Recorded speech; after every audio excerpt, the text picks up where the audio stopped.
All right, thank you. Welcome, everyone. Thanks for coming this evening. The board met in closed session and discussed matters of anticipated litigation and personnel review and possible action on employment dismissal or discipline of district employees. I need to check with the board and see if we have consensus on the order of business this evening. Feeling good? Okay, thank you. All right. So we're just moving right along. Student representatives to the board. Welcome as always. I love hearing, we all enjoy hearing all the exciting things going on. And we've got 3 of you, and I'm going to let you flip coins or paper, rock, scissors, whatever it is you do. I won the coin toss. All right. Yeah. All right. I do have a slideshow, so I'll wait till that Okay. gets up. But I'm happy to be here tonight, everybody. I'm Lila Merck. I'm the president from SLO High School. I have a nice little, hopefully aesthetic slideshow to show you all to ease the report.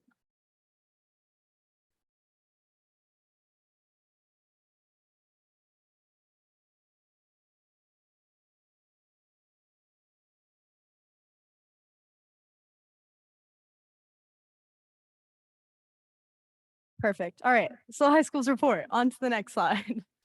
This is what's just been happening within the past 2 weeks. So athletics, the start of the new trimester was today. So we've had a lot of preseason athletics. Spring sports are one of our biggest seasons actually. So just a few updates. I don't have boys golf on here, but they apparently participated in a really prestigious golf tournament on Monday. I wasn't able to contact them, but I'm sure they did great. Boys volleyball, we hosted a SLO Town tourney. We also do one for girls volleyball, but this time it was boys, and they actually placed second, which was a super underdog thing for them, and it was really exciting and it was fun to watch, and they played great. Sadly, Clovis won, per usual. And then we got stunt. So the photo on the top is stunt, and they beat St. Joe's in their season opener. Swim and dive, they hosted SLO relays with over 500 swimmers in attendance. So super hectic, but lots of fun. Track and field, there's a lot of tournaments going on. So we have the Central Coast Spring Classic coming up this weekend. And on the bottom is some of our top runners posing with some medals from the beginning of the season. And then girls beach volleyball, we attended a tournament in Santa Barbara this past weekend and placed third in a round robin, and it was a lot of fun. Those teams were really good. And then on to the next.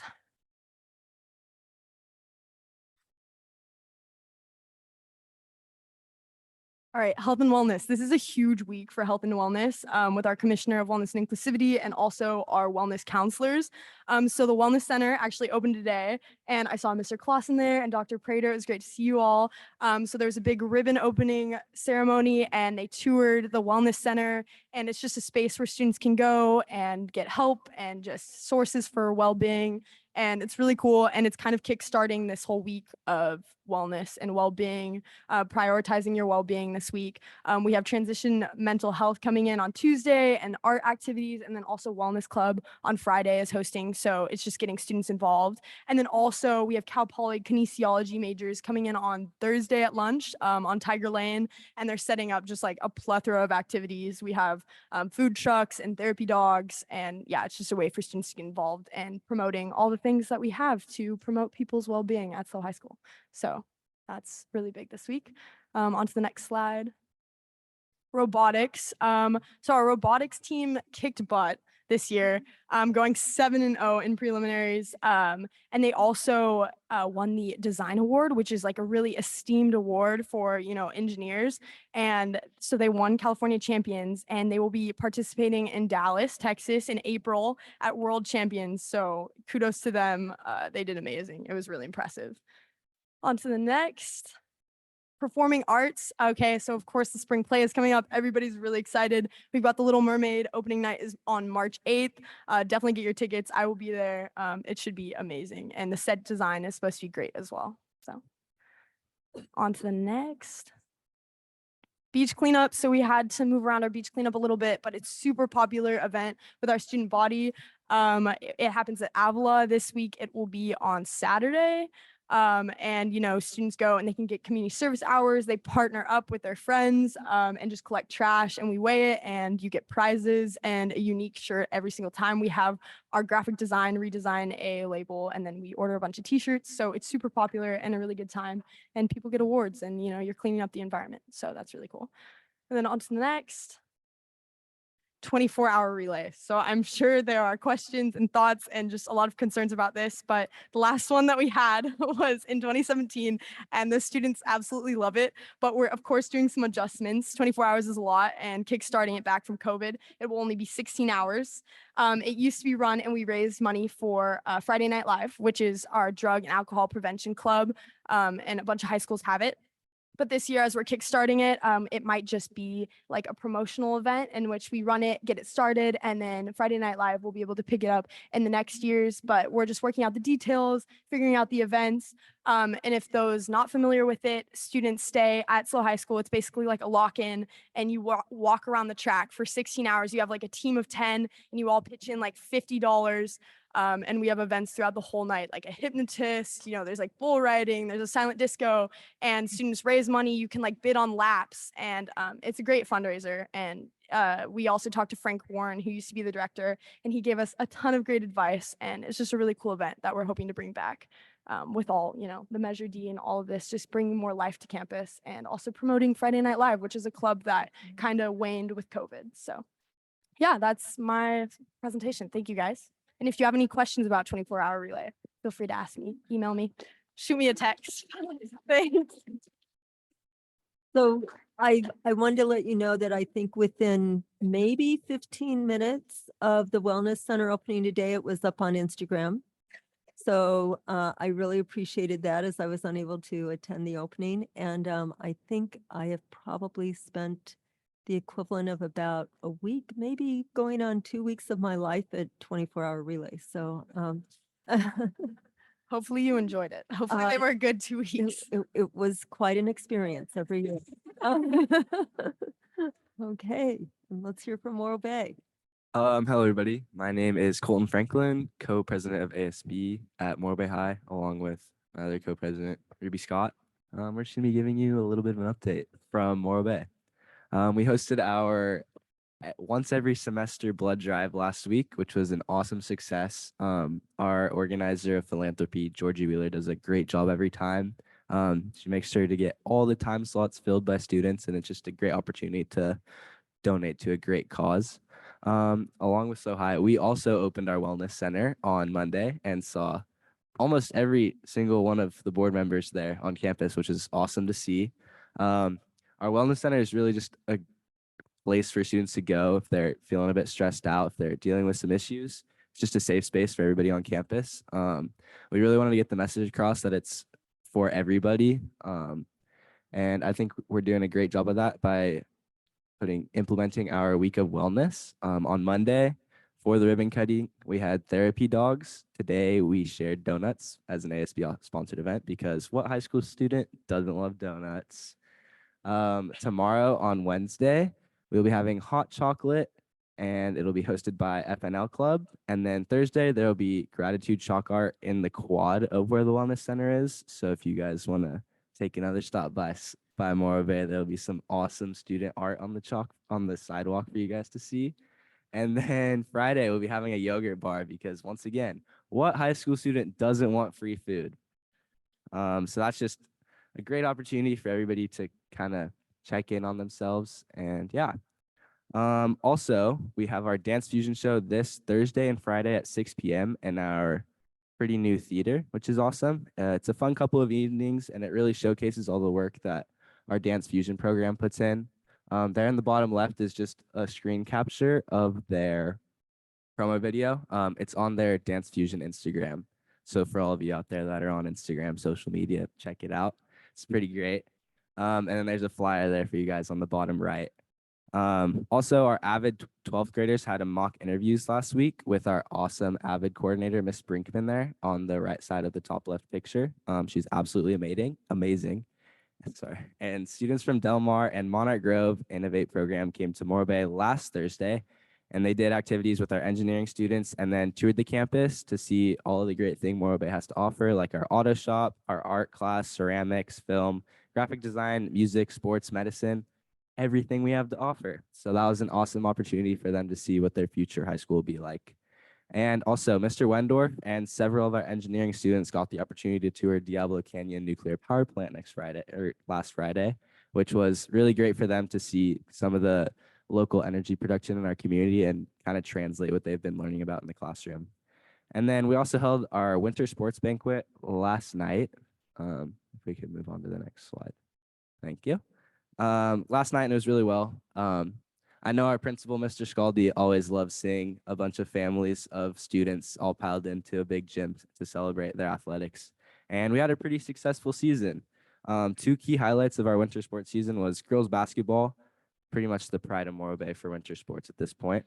They took second place in CIF and then made it into round 2 of the state playoffs. And then they lost in a close game to Granada Hills Charter in the second round of state. But we really want to give a big congratulations to them.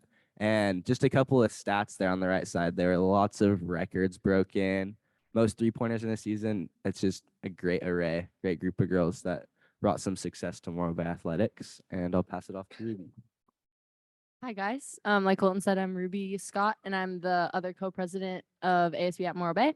To continue on with some of the sports at our school, our wrestling program had an amazing season as well. They had an astonishing 8 student athletes move on from the CIF tournament to the masters level. So congratulations to all of them: Abigail, Chelsea, Alexis, Ashley, Aiton, Shay, and Whitney and Kyle. And not just our girls basketball team that made it to the state tournament. A very special congratulations goes out to Shay Dawson as he competed in the California State Wrestling Tournament in one of the most competitive weight classes.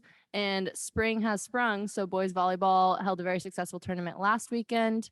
And also last week, our stunt team had their best competition in over 3 years, and all other spring sports are off and running and off to a great start. And lastly, for sports, this past Saturday, we held the 20th annual crab feed, and it was a huge success. And Morro Bay is super thankful for the generosity of the community out there on the coast. And if we can go to the next slide, we have some updates from ASB. So the majority of what ASB has been working on is our annual neon dance that's coming up next Friday. Our theme is Discoteca, and tickets will be on sale all week next week throughout lunch and nutrition. Students can come buy tickets, and they'll also be sold at the door. The Spirit Week that we'll be hosting next week, on Tuesday, we'll be serving lemonade at nutrition to students. On Wednesday, it's city nightlife, so students are encouraged to dress up in some fun outfits. On Thursday, we will be holding our neon rally, so we're encouraging students to wear all white so that everything is glowing for the neon rally. And finally, on Friday, we're doing pajama day to get cozy before the big night ahead of us, which is the neon dance. So that's what we have going on in the works, and that's all we have today. Thank you.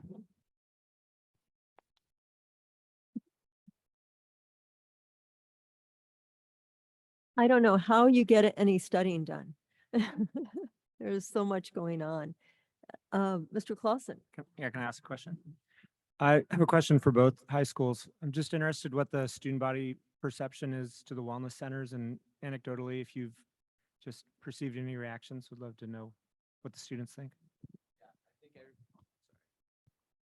I think everybody's just really excited to have kind of a safe space. For the past years, ever since COVID, there's kind of a lot of misinformation about where to go if you're feeling stressed about all the different new feelings of high school and social interactions and all that stuff. So I think it's really great that we're getting such a good turnout and just getting the idea out there that it's okay to not be totally okay, and making that available to them, and really just spreading the idea that it's not just for the people who aren't as big personalities on campus. We even kind of made some examples out of our big jock football players who are all like over 300 pounds, and they're like, and we made them come to the wellness center just to kind of get the idea out there that it's for everybody. So That's a great idea. No, for sure. And also, I feel like it's really important. I mean, our students are loving it as well. And I think this week too, they're absorbing it, taking in, getting to know what the Wellness Center is with all the activities that we have planned. But, also there's 4 counselors that have been dealing with, hundreds of thousands really of students. We divided up amongst like Miss Benson, and now we have a place where you can specifically go if you are struggling with well-being. So I think it redirects the focus and it specifies the focus. And I think that's also really important for this wellness center, and also what, the school district and school districts are working on to promote well-being. So I think it's really exciting, and students are really looking forward to it as well. So I Thank couldn't you. agree more with what they both said, and there doesn't need to be much more that's being said, but I feel like it's just super exciting to have a space for students that can come for like any sort of reason. Like this past week, it sounds like both high schools have been having activities that have encouraged for anyone and everyone to come, which is what we want to continue encouraging, but as well as just kind of like getting rid of the stigma of like, we're just showing everyone that it's a space that is welcome for anyone, no matter what the level of like difficulty or struggle that you're working through, or if you're not at all, it's just a fun space to be able to have on campus and for people to come together who may not have like ever spent time together without it. So I think it's really exciting to be implementing into schools. Thank you. Thank you so much.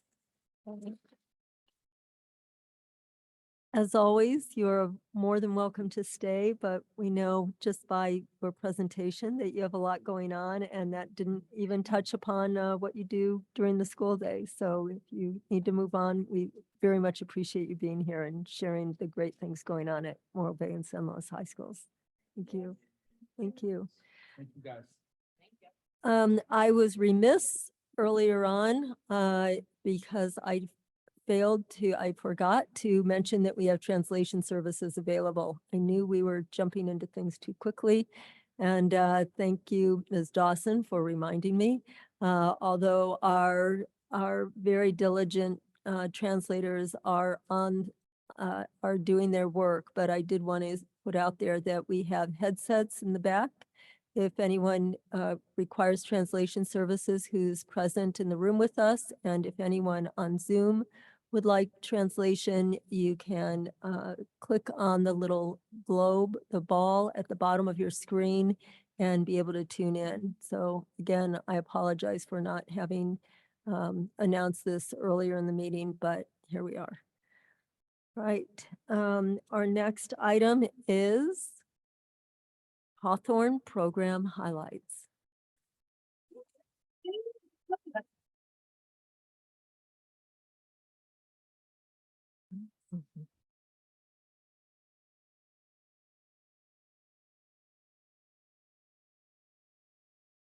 Thank you for your patience as I get this up and going.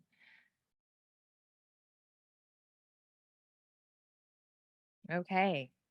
Good evening, everyone. My name is Brittany Tricamo, and I have the honor of being the principal at Hawthorne Elementary School. This time last year, I introduced you to Hawthorne's mission. And our mission is that we will empower every student so that they have opportunities to lead, so that they will achieve, and so that they will feel belonging. Those words, lead, achieve, belong, guide so much of what we do. So I have some student leaders here with me tonight, and they are going to talk more about how that is taking shape at Hawthorne this school year. Starting with Rosie. Okay. Good evening. My name is Rosie, and I am a member of Hawthorne's Student Lighthouse team. One of our first tasks on Student Lighthouse team this year was to use ideas from student surveys to create action teams that would improve our school. We wanted to provide an opportunity for Hawthorne students to add their voice and strengths to our mission, lead, achieve, and belong. This year, we have 12 teams of 4th through 6th grade students that partner with staff to lead tours through our campus, manage our student store, the Hatch, create our yearbook, decorate our campus, announce the news. Oops, sorry, I changed it or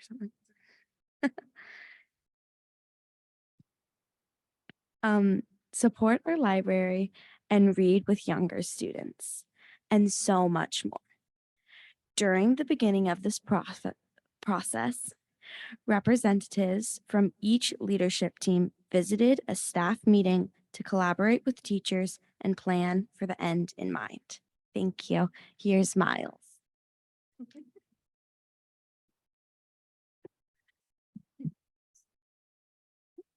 Thank you, Rosie. Hello, my name is Miles Parsons, and I partner with Principal Tracamo to lead Hawthorne's tour team. While our 4th through 6th graders participate in organized teams, our younger students practice leadership skills of self and others in their classrooms spaces as well. On screen, you will see 1st grade student Andy coaching his classmate during a tricky level in ST math. Each classroom uses leadership roles to place students into a position that helps their classroom run smoothly. Feeling valued has caused many students to use their voice to seek and improve our school. One example of a student initiating leadership and stepping up to lead this year has been Elisa Garcia Gijon. And her project, our project in our eating area. And I'd like to introduce Elisa to share a little bit about her inspiration. Here's Elisa. Go, Lisa. Thank you, Maya. Yeah. Oh, do it.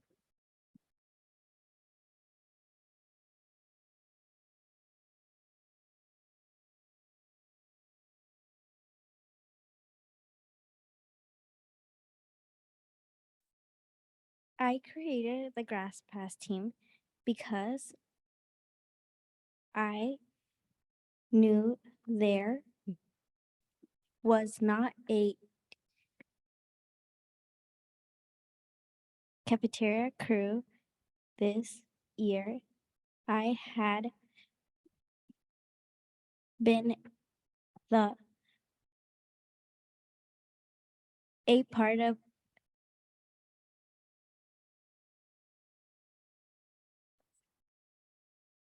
I was part of the cafeteria crew last year, and I talked with Mr. Matt about because he was having some problems with the cafeteria.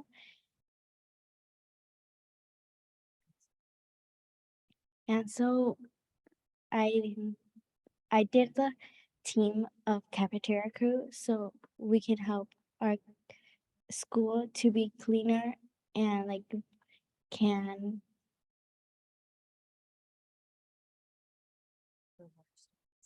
and reward students to pick up their trash and organize the trash how it goes. And I came up with there was this in the Hatch,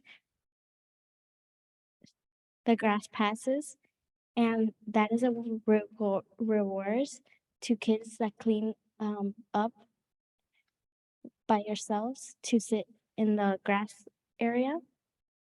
And here's Pfeiffer.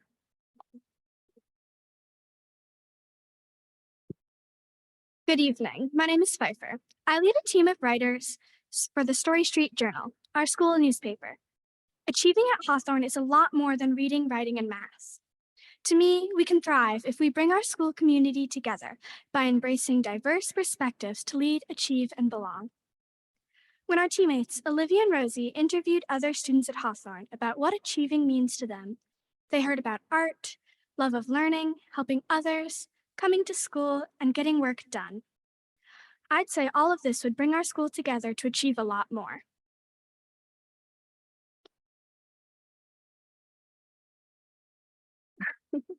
Hi, I'm Gracie. One of the main goals of my school spirit team is to increase achievement by encouraging progress and attendance.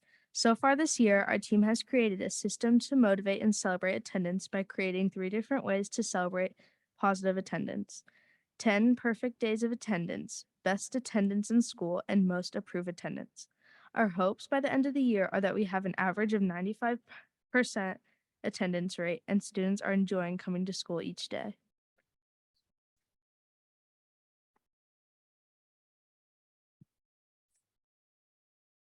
Hi, my name is Holland and I lead our Sunshine Squad. So far, we already added affirmation decals to the bathroom and greeted kids in the morning.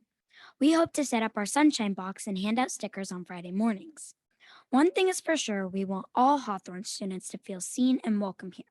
We have one leadership team that is hoping to increase the belonging in this way by using our walls and hallways. Here is Noah to tell you a little bit of campus course new projects.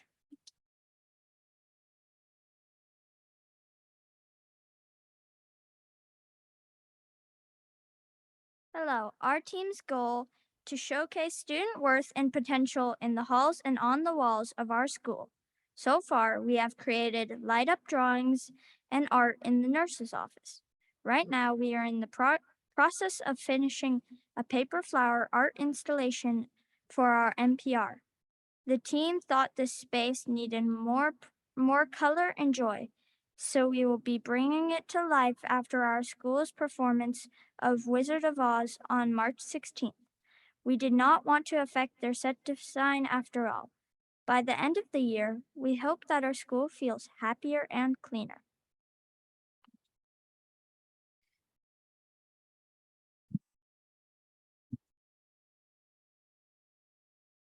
Hi, I'm Max, and I lead the team of students working to create this year's yearbook. Thank you for listening to some of the great things happening at Hawthorne. We'd like to share with you some of the additional thoughts from our Hawthorne students. Rosie and Holland collected a paper with more answers from their students' survey. We will mail our findings to you next week. As you can see, Hawthorne is working towards our mission of leading, achieving, and belonging in many ways. Thank you for your attention.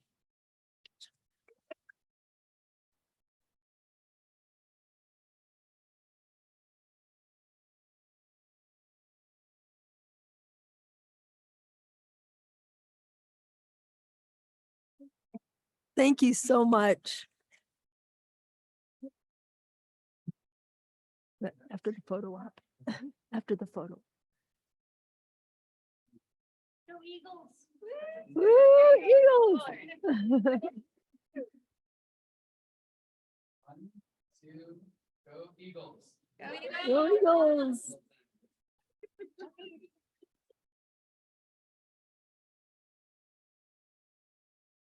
Thank you so much for taking the time to join us here this evening. It's wonderful hearing about you're doing such exciting things and student-led and created, and it's the opportunities you have to help one another, reach out and help one another. It's really admirable. So thank you for your work. Mr. Clausen. I was going to say the best way for us to hear what's happening at school is from you guys. And that was really just an awesome presentation. And I wanted to know if adults can earn grass passes. Sure. All right, let us know what we need to do. Thank you. Thanks so much for coming and joining us this evening. We really appreciate knowing what you're doing. Thanks.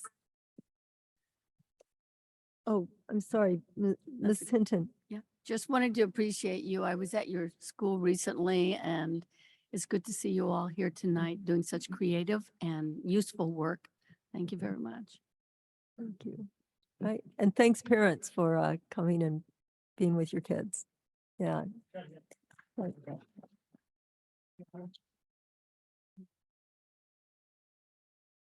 Okay. You're welcome to leave, or if you want to stay a little bit, it's all up to you.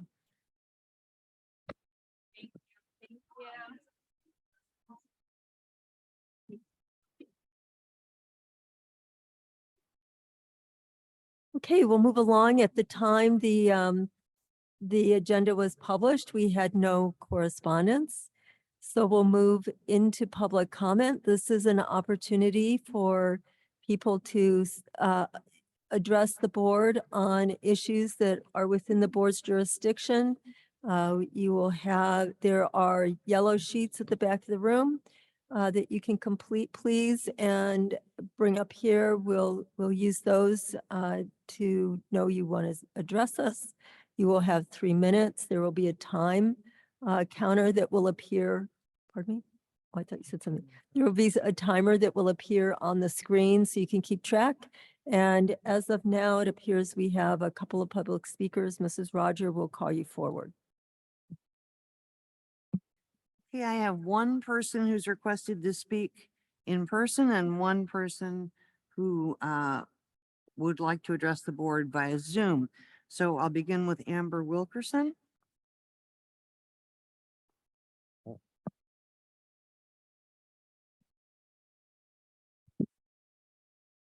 The February 22 Tribune headline stated, "SLO School District says it's not liable for sexual harassment by former basketball coach." Wow, once again, the lack of accountability of this administration is ridiculous. How can you say this? I take the same sexual harassment training as every SLCUSD employee. And if you report abuse and it's not handled by the administrators, you are culpable. As stated in the SLCUSD handbook, the board is the employer for everyone working within this district. Therefore, you share the responsibility of Jeff Brandau's behavior. If you need more evidence of your liability, let's review the Employee Code of Conduct in the handbook. On page 13 and 14.2 of the Employee Code of Conduct states, engaging in harassing or discriminatory behavior towards students, parents, guardians, staff, or community members, or failing or refusing to intervene when an act of discrimination, harassment, or intimidation or bullying against a student is observed. Point 4 states engaging in inappropriate socialization or fraternization with students, or soliciting, encouraging, or maintaining an inappropriate written, verbal, or physical relationship with a student. Point 6, using profane, obscene, or abusive language against students, parents, guardians, staff, or community members. So I guess I'm confused on how the district is not responsible. Dating back a decade, you have been given evidence and complaints regarding Jeff Brandau's behavior and his violation of our code of conduct. Yet he remained on campus as a teacher and a coach. Had you done your jobs, he would have never had access to my daughter. Sure, I know legally it's a nightmare to admit fault. It's costly to be responsible. But what are you modeling for the students and children? Deny accountability and spin the truth. So sad. Why does the district have a code of conduct to hold employees accountable for their behavior, yet the very top administrators in this district refuse to hold Jeff Brandau accountable and went as far as to blame a 17-year-old because she didn't give adequate evidence? I am continually reminded of the damage your lack of action has caused. Daily anxiety in simple tasks. Who will we see at the grocery store? Is that his Jeep? I won't publicly share the intimate details of how our family has been affected, but just know we are not the same. I am not the same teacher. I am not the same mom. I am not the same wife. I am not the same employee who trusted and admired so many of you. My daughter is not the same. However, we can attend these meetings and hold our heads high because we know we speak the truth. We know what evidence the district was given. We have integrity and accountability in our actions. Thank you.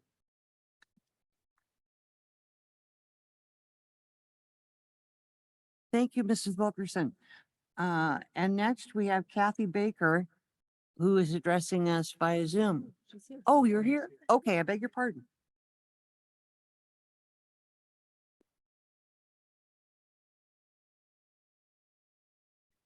Good evening. My name is Katie Baker, and I'm currently a 50% EL specialist at Sunshine Elementary School. I'm here tonight because I feel that a recent decision to restructure support in our elementary school works in direct conflict with our district's first strategic priority of accelerating efforts to close achievement and opportunity gaps. At the last board meeting, it was proposed to update the MTSS teacher role by changing both the title and the job description. This role will now be called Student Support Specialist. This person will be charged with coordinating school-wide interventions and overseeing the ongoing management of student intervention groups and caseloads, including Tier 2 academic interventions, as well as English language learner support. What I feel was unclear in the proposal is that for schools who do not have Title I funding, the student support specialist will subsume both the MTSS teacher's responsibilities as well as the EL specialist responsibilities. For schools like mine, who do not have Title I funding to maintain the EL specialist position, the instruction for our multilingual learners will be delivered by an hourly AIT, academic instruction or intervention teacher, over the course of 135 days. The student support specialist will oversee this program in addition to the many additional responsibilities of that role. Currently, I work 4.5 hours a day for the entire 186 days of the school year. This means that for 4.5 hours a day, every day, my multilingual students are my sole focus and have my undivided attention. In addition to this time and attention, I've been teaching in public education since 2000. I have a multiple subject credential as well as a credential in special education. Additionally, I have a master's degree in curriculum and instruction and a master's degree in special education. I participate in school-wide committees like our MTSS team, coordinate with our PTA to provide enrichment for my students, and volunteer for district committees that have an impact on my students' overall experience, such as the reading committee. However, I believe my most important contribution is my longitudinal knowledge about our kids, their families, and their needs. In addition to academic support, I'm able to supply sleeping bags for my students to go to science camp and swim lessons so my students can attend the end of the year swim party. You see, not all families camp for recreation or take swim lessons as a matter of course. I know my families, and my goal is that my students should not just learn English, but achieve and succeed in English. In summary, I am not asking you to save my job.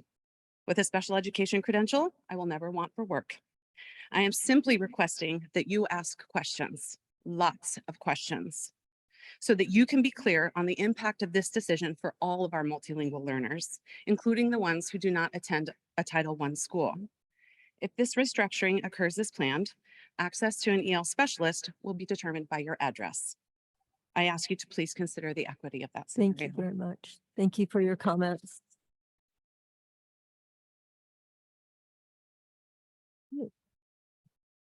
Is there anyone else present in the room who wishes to address the board at this time? And Ms. Dawson, anyone via Zoom? All right, thank you very much. Thanks for taking the time.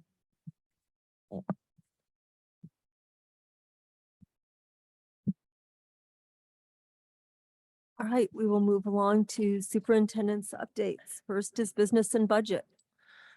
Yeah, so just a couple things to discuss. Katie Eklund and her team are putting together second interim. That'll come to the board at our next meeting.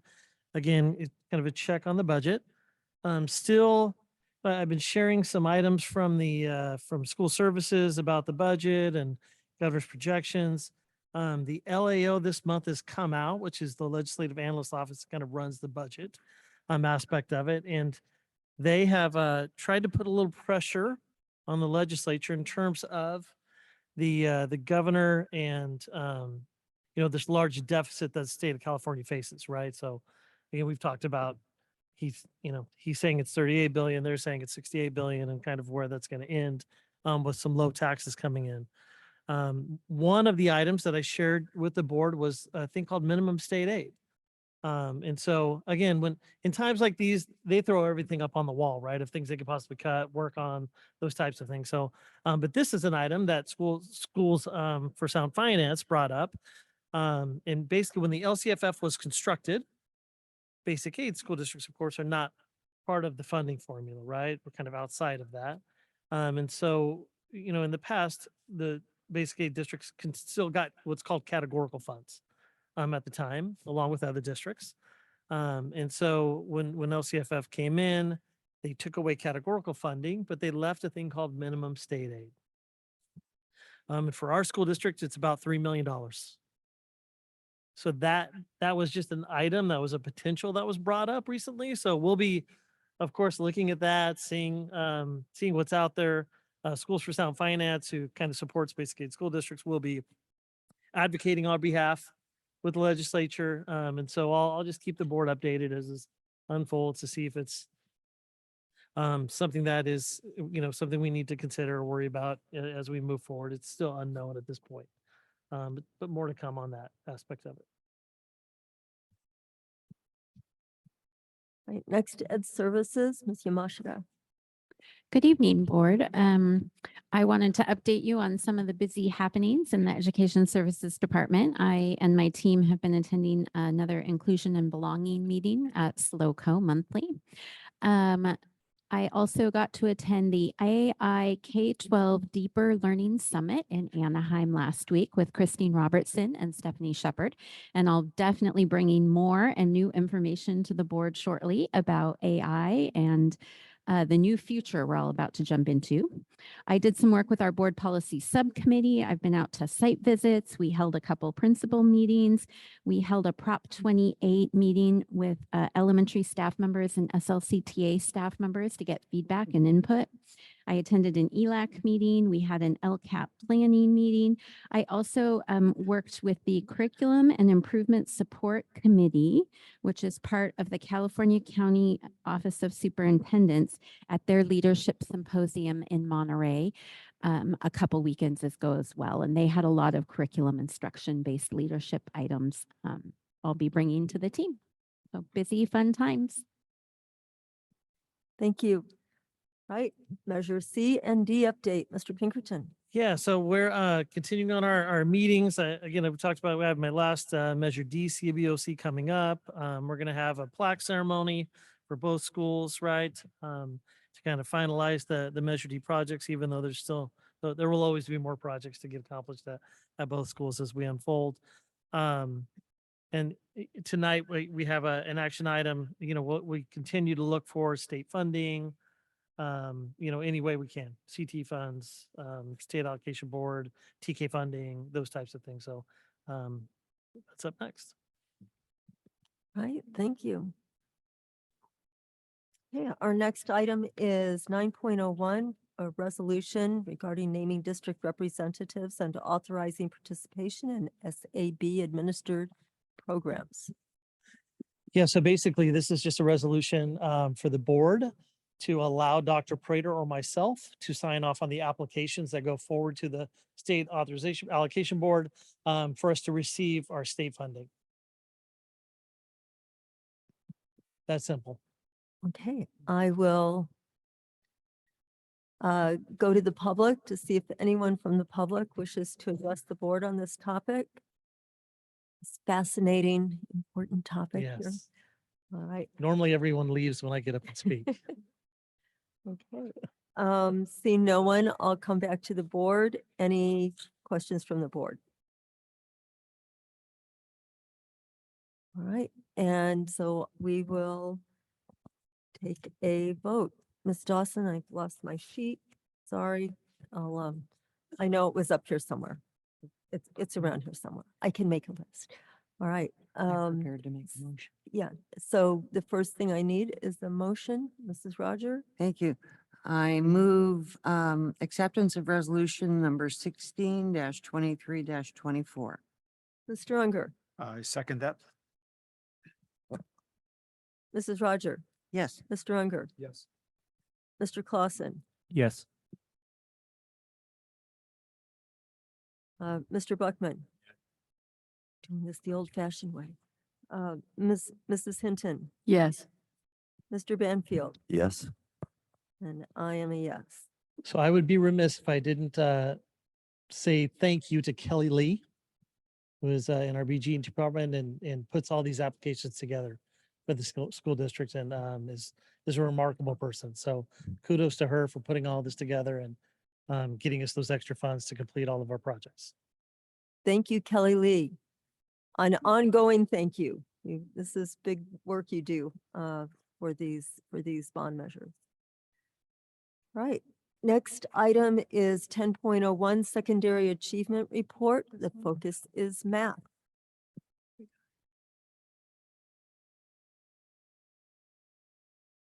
My tech savvy helper.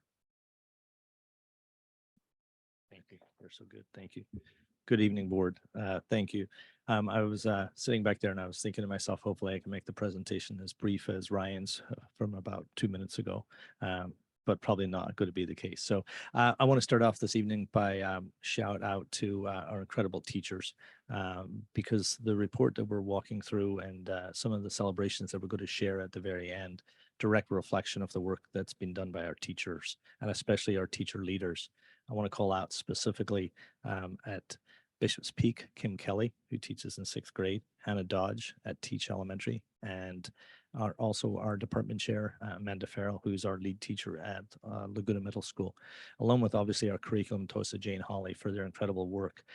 As we walk through our math work, you would notice that in the celebration slide at the very end, I actually included in the notes portion one of our goals last year that we had for this year.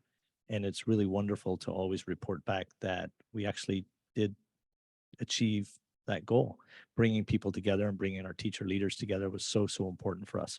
So when we look at math specifically, I want to start off by giving a little bit of a frame.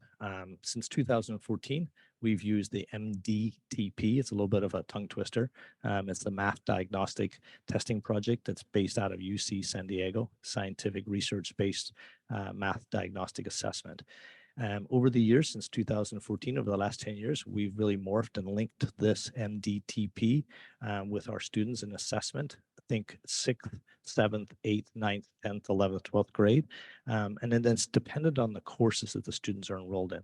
So we use the MDTP specifically in this presentation with regard to our 7th grade students at Laguna and Loams, our 8th grade students at both middle schools, and then 9, 10, 11. But the 11 is a little bit of a twist because we're using it through pre-calculus only. Although in this presentation, I just ended it at Algebra 2, just for full transparency. We do not assess our advanced placement students with regard to the MDTP. We give the MDTP 3 times a year. It's a universal screener. We give it at the very beginning of the year in the fall, think August into the Tuesday, usually after Labor Day.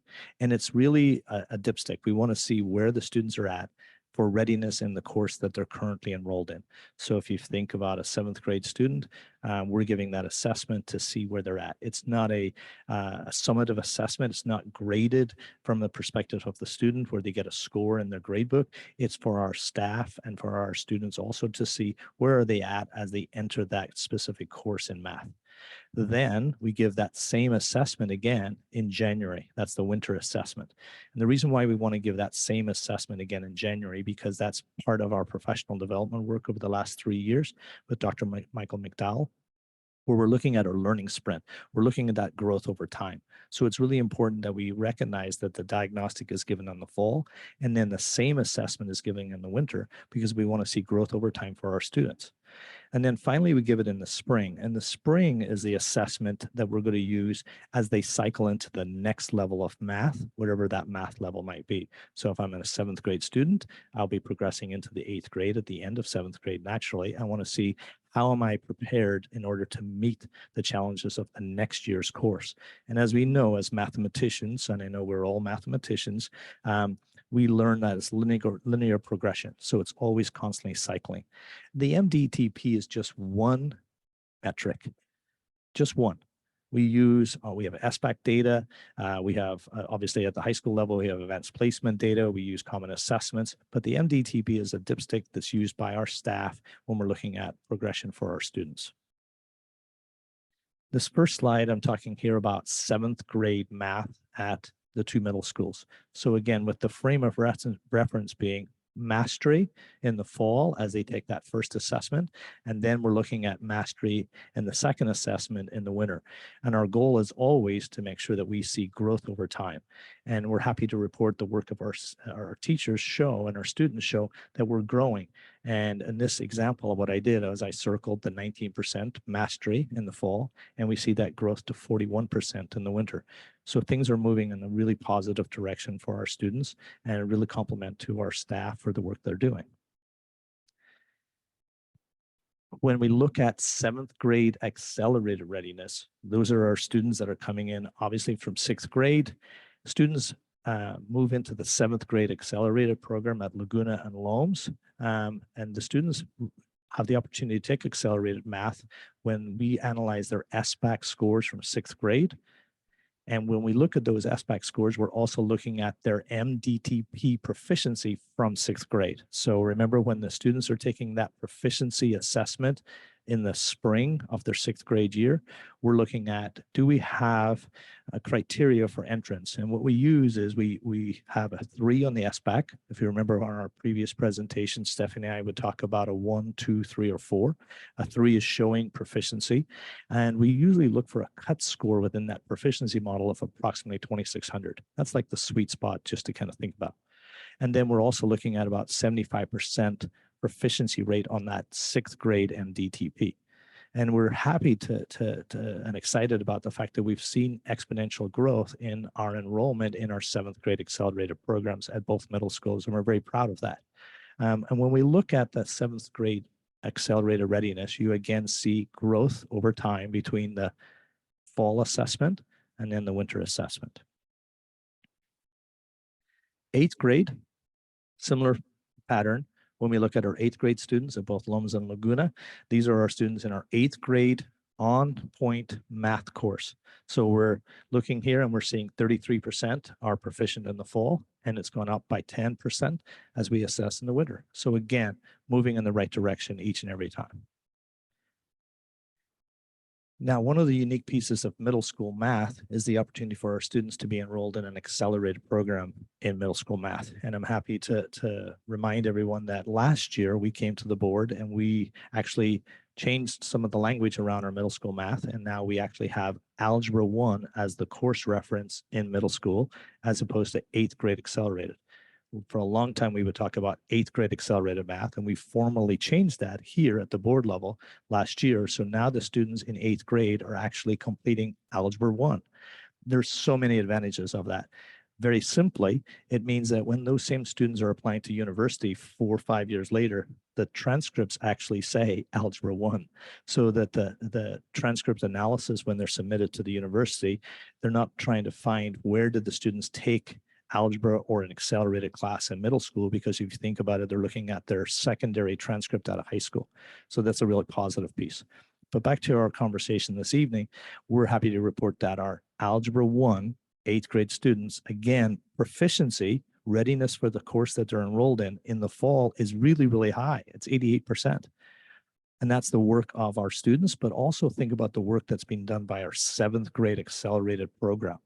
So think about, as they come in as 7th graders, the teachers are working with those students and then preparing them through 7th grade into the spring.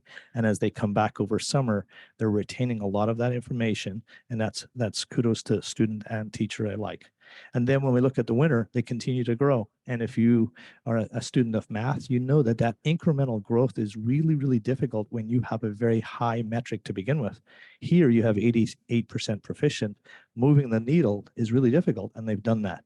So again, kudos there. When we look at high school math, this is an entry point that we always have to be mindful. I've had the opportunity to present to you as a board with regard to Algebra 1. I've talked about it in A through G completion rates.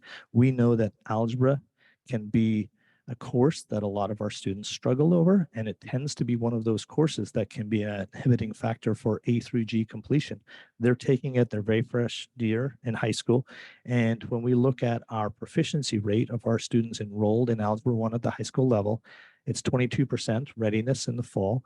And again, as we report out, they're still growing in their readiness in the winter. And we have work to do as we progress through Algebra 1, but it's such an important course.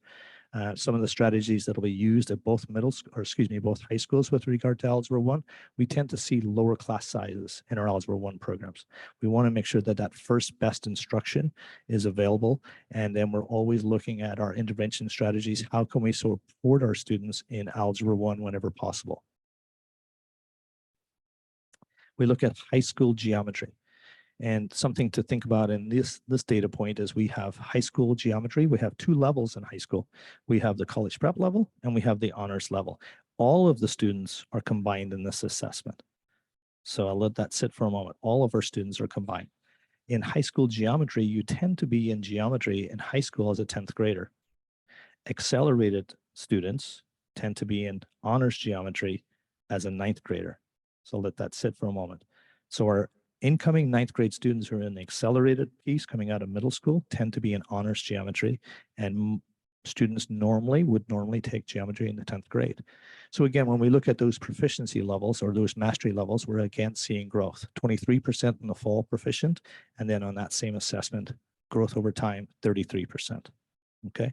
And the reason why I'm trying to walk through the sequence of courses, because the last 2 or 3 slides that we're going to look at specific cohort data with intentionality of a conversation around an intervention that we believe in and we feel very strongly about. We look at high school algebra 2, and in our high school algebra 2 program, you have honors algebra 2 and you have college prep algebra 2. Both are A through G approved and both are really important courses for our students. And here you're going to have students that will be, some students might be in algebra 2 honors as a 9th grade student. Let that sit for a moment. Some of our students are in algebra 2 honors as a 9th grade student. The vast majority of our students that are in algebra 2 are 11th grade students. And somewhere in between, we have some 10th graders. So you will find that you have a mixed bag of students in any given class at both high schools in algebra 2. They could be 9th, 10th, or 11th grade students. You might actually have a 12th grade student as well. It is entirely possible. So as we look at our assessment, we're looking at that proficiency measure there at 12%. And again, growth over time, it grows to 27% in our most most recent assessment. Okay. Questions so far? Any questions? Yes. What is the explanation for the difference in the number of students tested in the fall and winter? Like here, it's 497 to start and then 455 in the winter. Yeah, that's a fascinating question. If I went all the way back in my presentation, you would notice that on the very third slide, which was the 7th grade math, they were almost identical. And on the 8th grade slide, and you can click back and look, I won't do it because I can't use the technology that quickly, and you will look and it's almost identical. But as you see that movement into high school, you are absolutely right. You're seeing the numbers varying. Student absenteeism. Oh, it's not because they can change out of the course if it's too demanding? Very, very small number, very small. But a lot of it has to do with absenteeism on the specific time period when we're giving the assessment. As well as that, because I had that same question. I mean, I analyzed it, I looked at it, I'm like, okay, we've got about a 40 student differential here, and I break it out by school site, and I see 23 and 17, and we give a window of opportunity for our schools to give the assessment. So it's not like tomorrow you're all giving the assessment and you never play catch up. We give a window, and the calendar for that window is in the presentation, and we'll say over the 2-week period, let's make sure we assess our students. And the teachers will arrange for them to assess tomorrow. And then we will say, we've got such and such feedback and data, but let's make sure we play catch up. Let's make sure we follow up with the students who are absent. What I believe is, and what I know from experience is, we will start to see students being more and more absent. And that's part of that intervention need, because many of our students who are not necessarily assessed are ones that are going to be struggling learners as well, especially in math. So it's a great question, and hopefully it's a little bit of an anecdotal, but it's also mindful of that experience. I hope we can improve that. Yes, I agree. Mr. Unger. So Leslie, I'm curious if we could go back to slide number 7 and actually thinking about slide number 7 and slide number 8. So it's been my experience that these figures are about what we've not necessarily specifically, but the trends are sort of what we've been seeing over time, which are that students that are doing well in math in middle school continue to do well. They continue to really achieve. They continue to meet their exceeds critical levels throughout. Mm-hmm. The students that don't, just kind of, they struggle through it. They struggle through it. You know, they try to get through algebra. Maybe they get to geometry, they kind of struggle to get through geometry. And this is sort of, like I said, in my recollection is this has been my experience throughout my time here, and it's been a question we've always had. So thinking about that, what are we doing differently to address the math needs of our students? Because I hate to think that somebody would come away with this thinking some kids can do math and some kids can't do math, right? So how are we have we changed our instructional approaches to students, especially students who have started out with less proficient math skills, to try to boost them up to the levels that we would like to see, at least getting to geometry and probably algebra 2? Yeah, it's a great question. There's a variety of strategies in play. One that we've talked about quite frequently is first best instruction. Thinking about how we approach the math problem from the perspective of how we teach, from the pedagogical approach. You might say, well, we've always been trying to hope that we can get great instruction all the time, but really being explicit and mindful about how we approach a problem, how we deliver a problem. We were in a meeting today with as an admin team, and there was an administrator speaking who was a former math teacher, and he was talking about, a common practice that we would use with regard to math is, here's what I have, here's what I'm wondering, how do we tackle this? Leaving it really as an open-ended type problem for students to be curious. They have to go to persevere, they're going to have to ruminate, and they're going to have to try and problem solve. They're going to have to work together. One of the things that we know, our students working together collaboratively is a real strategy. At the same time, CPM, which is the curriculum we use in our math program, works on that collaborative approach. But teachers will also have to go back to basic math skills. Students need to learn our multiplication tables. They need to learn long division. They do need a measure of root memorization. That's an important piece of the puzzle. But I would like to call out what's going on at Laguna Middle School as an example. We have some amazing strategies being used. Aristotle Wu comes to mind as a math teacher at Laguna Middle School, working with Robin Amendola, who's in her probably 5th year at Laguna, Dylan Ute, who's in his 1st year, and Aristotle, who's been there for about 9 years right now. They team teach. So you've got 2 math specialists, generalists, 2 math teachers in the same classroom, 35 students. And that is a unique piece of intervention that you see at work. They are working with the students, a very free-flowing Google-esque kind of classroom where the students are coming to the teacher and the teacher's going to the groups of students. And I will say, Aristotle as an example, he will actually record audio, video record feedback for the students, individualized based on their assessment. And so we're not doing it across our district, but I wanted to call it as an example of what are we doing differently. We're approaching the math in a different way.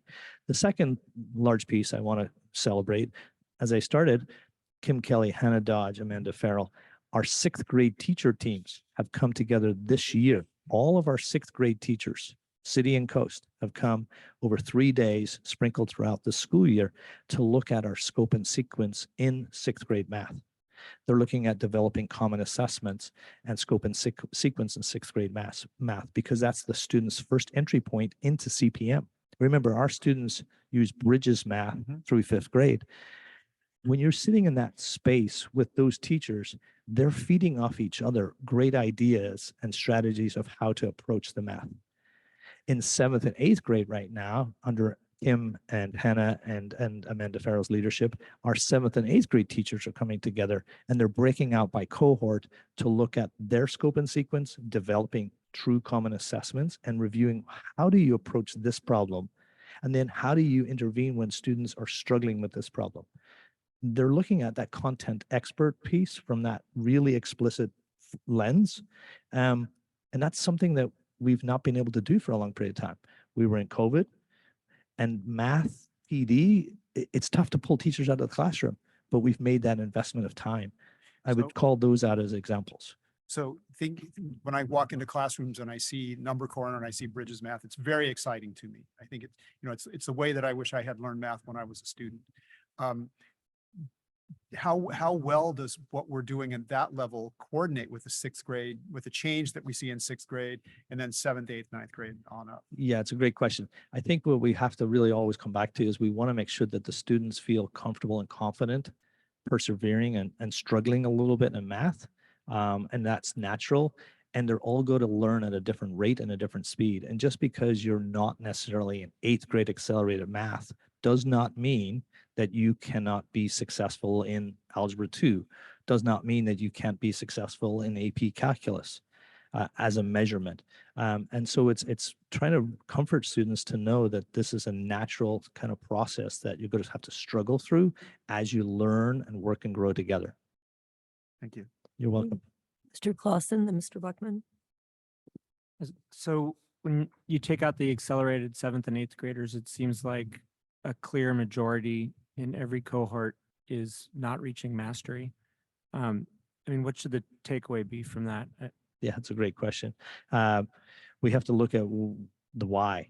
Why are we seeing that? Is that a class size question? Is that a environment question? Is that the pedagogical approach question? Or is maybe what Mr. Unger said, are our students already saying in seventh grade or eighth grade, I can't do math? And they're not able to overcome that. And so breaking it down on that individualized level, when I use the example of Aristotle, when Aristotle records feedback for the students who are in his seventh grade class, it's almost like that Khan Academy kind of one-on-one, giving you explicit, direct feedback on what they see you've done well and what you need to work on. And to break it out on that granular level is really, really important. So are you saying that we need to prepare them differently before seventh grade, or there's different things we should do from seventh grade onward? Well, a little bit of both probably, but definitely we have to realize and recognize that we have to put almost an MTSS model into our math, especially in our middle school grades as they transition out of those upper elementary grades. Okay. Mr. Buckman. Some of this was just such exciting data because you could just see that you started in the fall and then there was all this growth. So yeah, thank you. Congratulations on that. I have basically two questions. Sure. I want to just build upon, you just said they can't do the math. You need to build on that. And then I've been read at least one article, if not two, about why are we teaching algebra and calculus anymore? Students are never going to need it. Yeah. And so just yeah, the short answer to that is the colleges ask us for it. okay, I'll go ask it up at the college level. I would say also, if you think about it, the number of courses that the algebra, I think you mentioned algebra and the calculus, the bleed over respectfully into our science courses. When we moved with next generation science standards, if you remember back in 2000 and I don't know, it seems like an eternity ago, 16, I think it was, and we had long debates and conversations about next generation science standards. If you remember then, we decided to have a 2-year graduation requirement instead of, right, we didn't have 3, we have 2. And we moved biology to the 9th grade and we moved chemistry to the 10th grade. Okay. And this will, I'll name a few former teachers that you'll remember. Bruce Tudon came to me and he's like, our kids are going to struggle in chemistry. Like, tell me why, Bruce, why are they going to struggle in chemistry if it's moved to the 10th grade? Because they haven't had algebra 2. They haven't been exposed to algebra 2 because the content in algebra 2, the standards in algebra 2 aligned perfectly with some of the work that they were doing in chemistry. Think moles and calculations, algorithms. And our students who were successful in chemistry, because chemistry traditionally was a junior level course, think about the sequencing. Our students would have taken Algebra 1 as a 9th grader, geometry as a 10th grader, and they'd be currently enrolled in Algebra 2 whilst taking chemistry. So there was an affinity for the math. When we moved chemistry to the 10th grade, lots of our students have not been yet exposed to the algorithms and the standards associated with Algebra 2. Our students who are on accelerated track have it. So chemistry is super easy for them in the 10th grade because they're like, I read on the math. And then we have AP chemistry as a junior or 12th grade course. And so again, that's that same piece of the puzzle. Similarly in physics, in our physics program at the high school levels, in our AP Physics 1, AP Physics 2, AB, there's different names. Some are algebra based. That's our AP Physics currently. And some are calculus based. So again, it's a preparation program because there's a bleed into those other areas. And then finally, economics. When you think about exponential growth and you're thinking about compounding of interest and you're thinking about macroeconomic policy, those students that have had exposure in that algebra trigonometry world are having greater success as they progress into the economics. Okay, so I'm going to give the reporters your phone number. Hopefully not. Okay, and then the other thing I noticed, I had sent you a question. This MTTP. MDTP. Yeah, that's too many of those sounds. It said you started in 2014. We as a district embraced that's- it 2014, yes. So that's 10 years now, 10-year anniversary, 10 years of data. Are you seeing growth yet? I mean, yet. Are you seeing growth? Are we doing better after 10 years of data? Well, I hate to tell myself, but I will tell you a quick story. 3, 4, 5, 6 years ago, when we would present our MDTP data on the assessments, and way back in our single school plan, you would see data that said our students were proficient in the fall at 10%. And then we gave them a completely different assessment in the winter, and it said 4%. You remember those days? And you were always scratching your head going like, they went backwards. It was a different assessment. 3 years ago, we worked with our sites to say, let's have an assessment in the fall. Let's have an assessment in the winter. That's the same. Let's bring that together around our work on clarity and learning sprints so we can have real numbers to show growth over time. And then let's make sure that the spring assessment is where are they at as they prepare to go to the next level, if that makes sense. Yep. Thank you. You're welcome. So this is what I'm excited to share. The next 4 slides, and bear with me if you can. I really would appreciate it. So we want to look at our AVID students. How are our AVID students doing? Because we look at AVID as being an intervention of sorts. We think about those students who are first generation. We are doing a heck of a job going out to our elementary schools right now: Hawthorne, C.L. Smith, Pacheco, Sinsheimer, Bishops Peak, to name a few. On the coast, we have at Los Osos Middle School our 6th grade students. And our students who are in AVID, we want to move the needle. So when we look at 7th grade fall versus 7th grade winter, as you're looking here, you're seeing that growth on mastery, right? You're seeing in the fall it was 10%. And then in the winter, for our AVID cohort of students, it's up to 37%. We saw 27% growth, which is fantastic. But the number to the right of it, I want to draw your attention to it, even though I didn't circle it. There's 35 AVID students in 7th grade math. The number below it is telling. There's only 2 AVID students in 7th grade accelerated math. We need to do a greater job or better job of pulling our kids who are AVID students into that accelerated movement. And that's one of our goals here now for next year. My hope as we stand here this time next year, that number 2 is 12 or 15 and not 2. Because we have to give them, and Brian, I think this goes to your question, we have to give them exposure in a space that will allow them to meet that expectation. And that has to be explicit and has to be targeted. When we look at our Math 7 ACC, so that's our accelerated piece, we have 2 students enrolled in there. And then when we look at our 8th grade AVID students, again, we're seeing growth over time. We're seeing 30% in the winter versus 22% in the fall. Again, I'm pulling out the cohort data to show you where our students in AVID are at this time.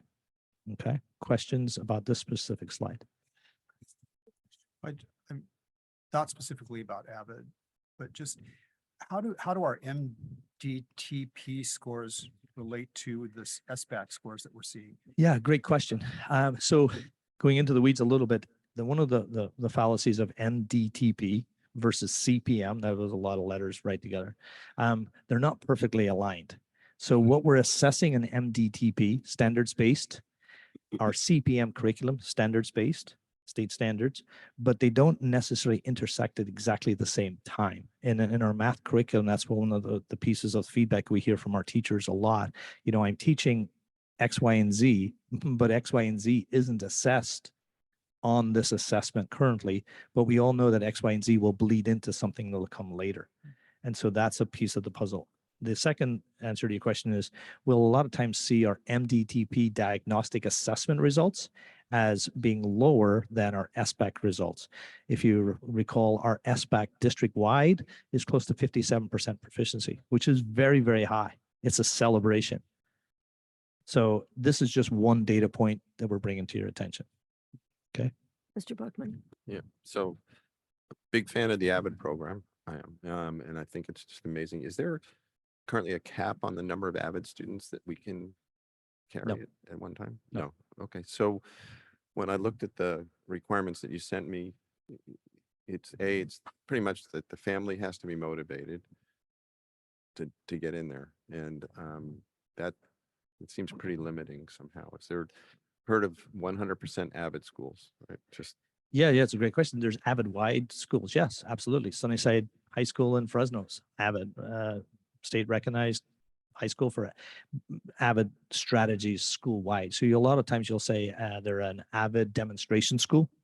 And so what you have in an Avid demonstration school will be best practices associated with Avid throughout the entire school, which is good teaching. So for example, Cornell note-taking always comes to mind. In every class, every student is trained on Cornell note-taking.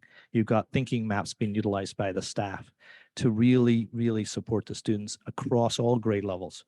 That's a system that's been created to support kids.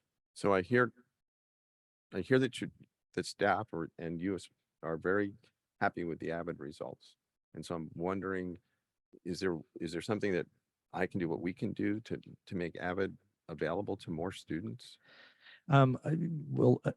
Respectfully, I would like to see our Avid enrollment in our accelerated program increase. I think we're doing the work. It's good work. We're really connecting with our elementary schools and actively going out to parent evenings and recruiting more and more kids into our Avid program, working with our middle schools, because Avid has to be a choice that they make, because at some point it's problematic to do band, choir, sports, Avid, CTE, but the fruit of the labor you will see and you're all familiar with will be in the next 2 months when the students in Morro Bay High and San Luis High invite you to come to their Avid celebration, and they stand and 17 Avid students are admitted to a 4-year university, and they're telling their story that I'm going to study engineering at Cal Poly and my parents work and fill in the restaurant that they work at.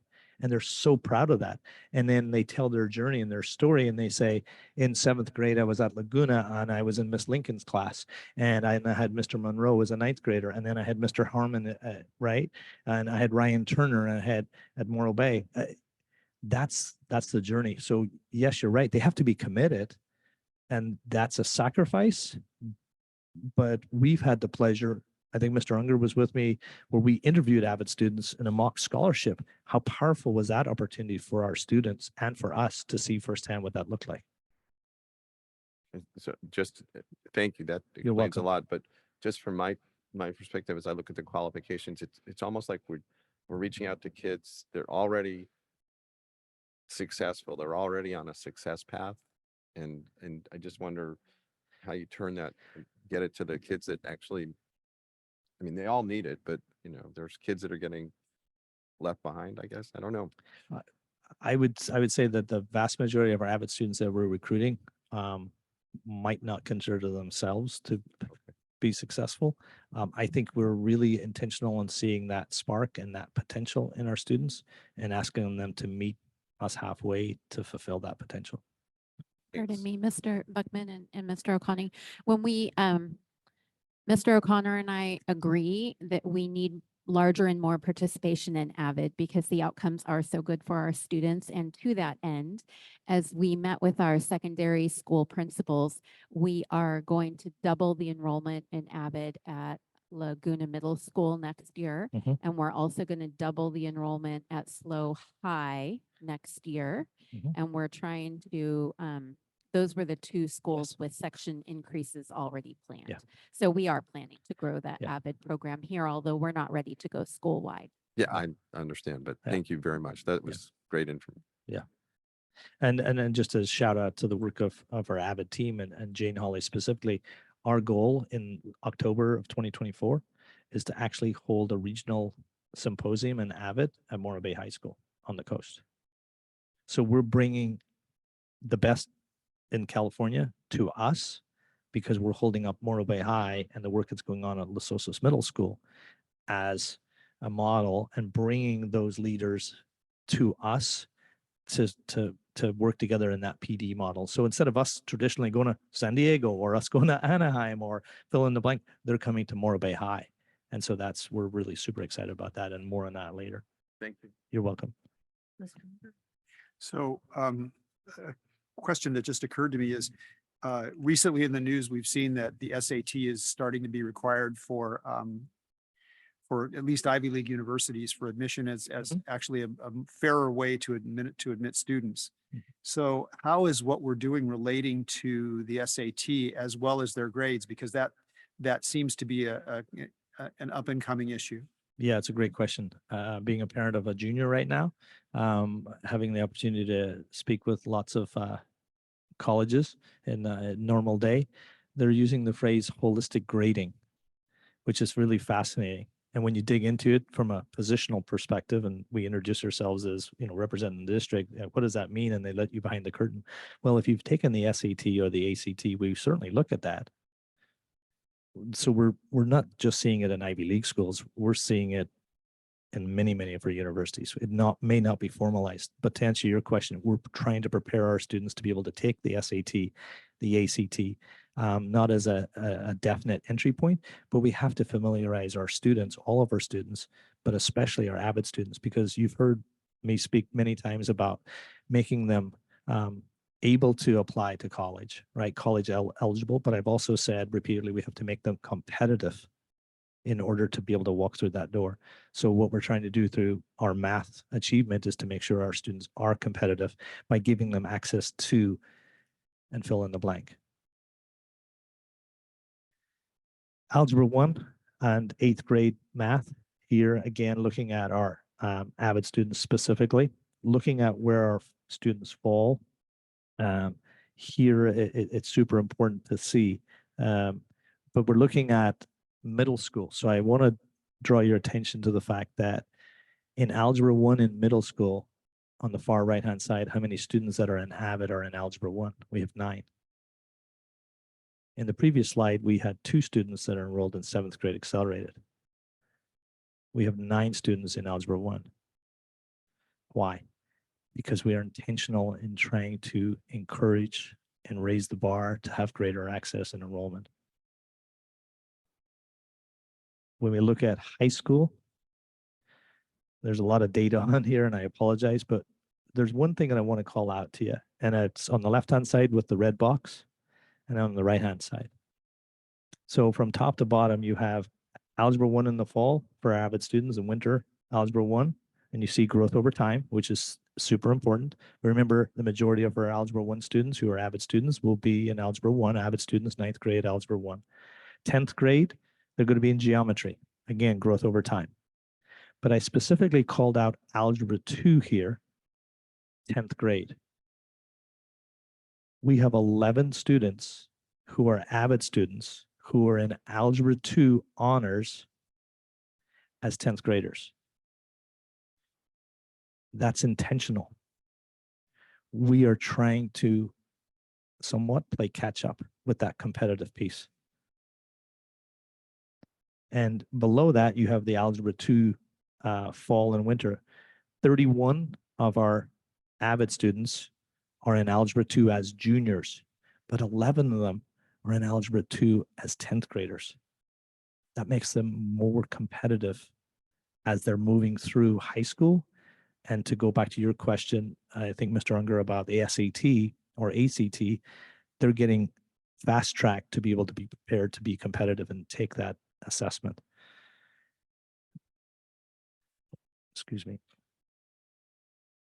Can I ask a question? Absolutely. About the male, female, do you find more females or males in these demographics? Yeah, it's a really good question. For our avid students, yeah, we tend to have more female students enrolled in Avid, and more female students stick with Avid, and more female students successful in Avid. The question is why? We see some of our male students in Avid struggle with that commitment piece. They have competition for their time. They want to be involved in, and I use an example, they'll want to be involved in career technical education program, CTE. They want to be involved in sports. And it's competing for their time. They have to make a choice, and that's a tough choice. So we're constantly working with and battling that choice. So that's something to be mindful of. Thank you. And I apologize. I thought I had a next gen slide on here, but I don't see it. Did I pass over it? Oh, I apologize. This is the slide. I apologize. This is our next gen slide. I was wearing our next gen sweatshirt, and this is maybe I misquote, but our next gen is so important. Obviously, our next gen program. I included a link to our next gen program in the Friday update. So think 43 students selected in 7th grade, now in 8th grade. Think about how we are intentionally enrolling them to make sure that they're being competitive and progressing through middle school and high school. We have 33 of our next gen students in 8th grade math at Los Osos and or Laguna Middle School. We have 9 students in accelerated. They're in the Algebra 1 piece. Our goal, and I've said this at our next gen event, our goal is to take all of those 9 students on the bottom right-hand corner. This summer, they're going to be enrolled in honors geometry at San Luis Obispo High School as a cohort. Their teacher is going to be Mr. Fintel, who normally and right now teaches 10th grade honors geometry at San Luis High. So that those 9 students will be enrolled in September at San Luis High and Morro Bay High in Algebra 2, preferably Algebra 2 honors as 9th graders. The 33 students in Next Gen who are in 8th grade math right now are going to be enrolled in summer school as a cohort at San Luis High, and they're going to be in Algebra 1. And they're going to have built-in support. So they're going to have at least 2 teachers, one of which is a Spanish-speaking teacher who teaches upper elementary math, along with a specialist who currently teaches Algebra 1 in our school system. And then we will weave in additional support.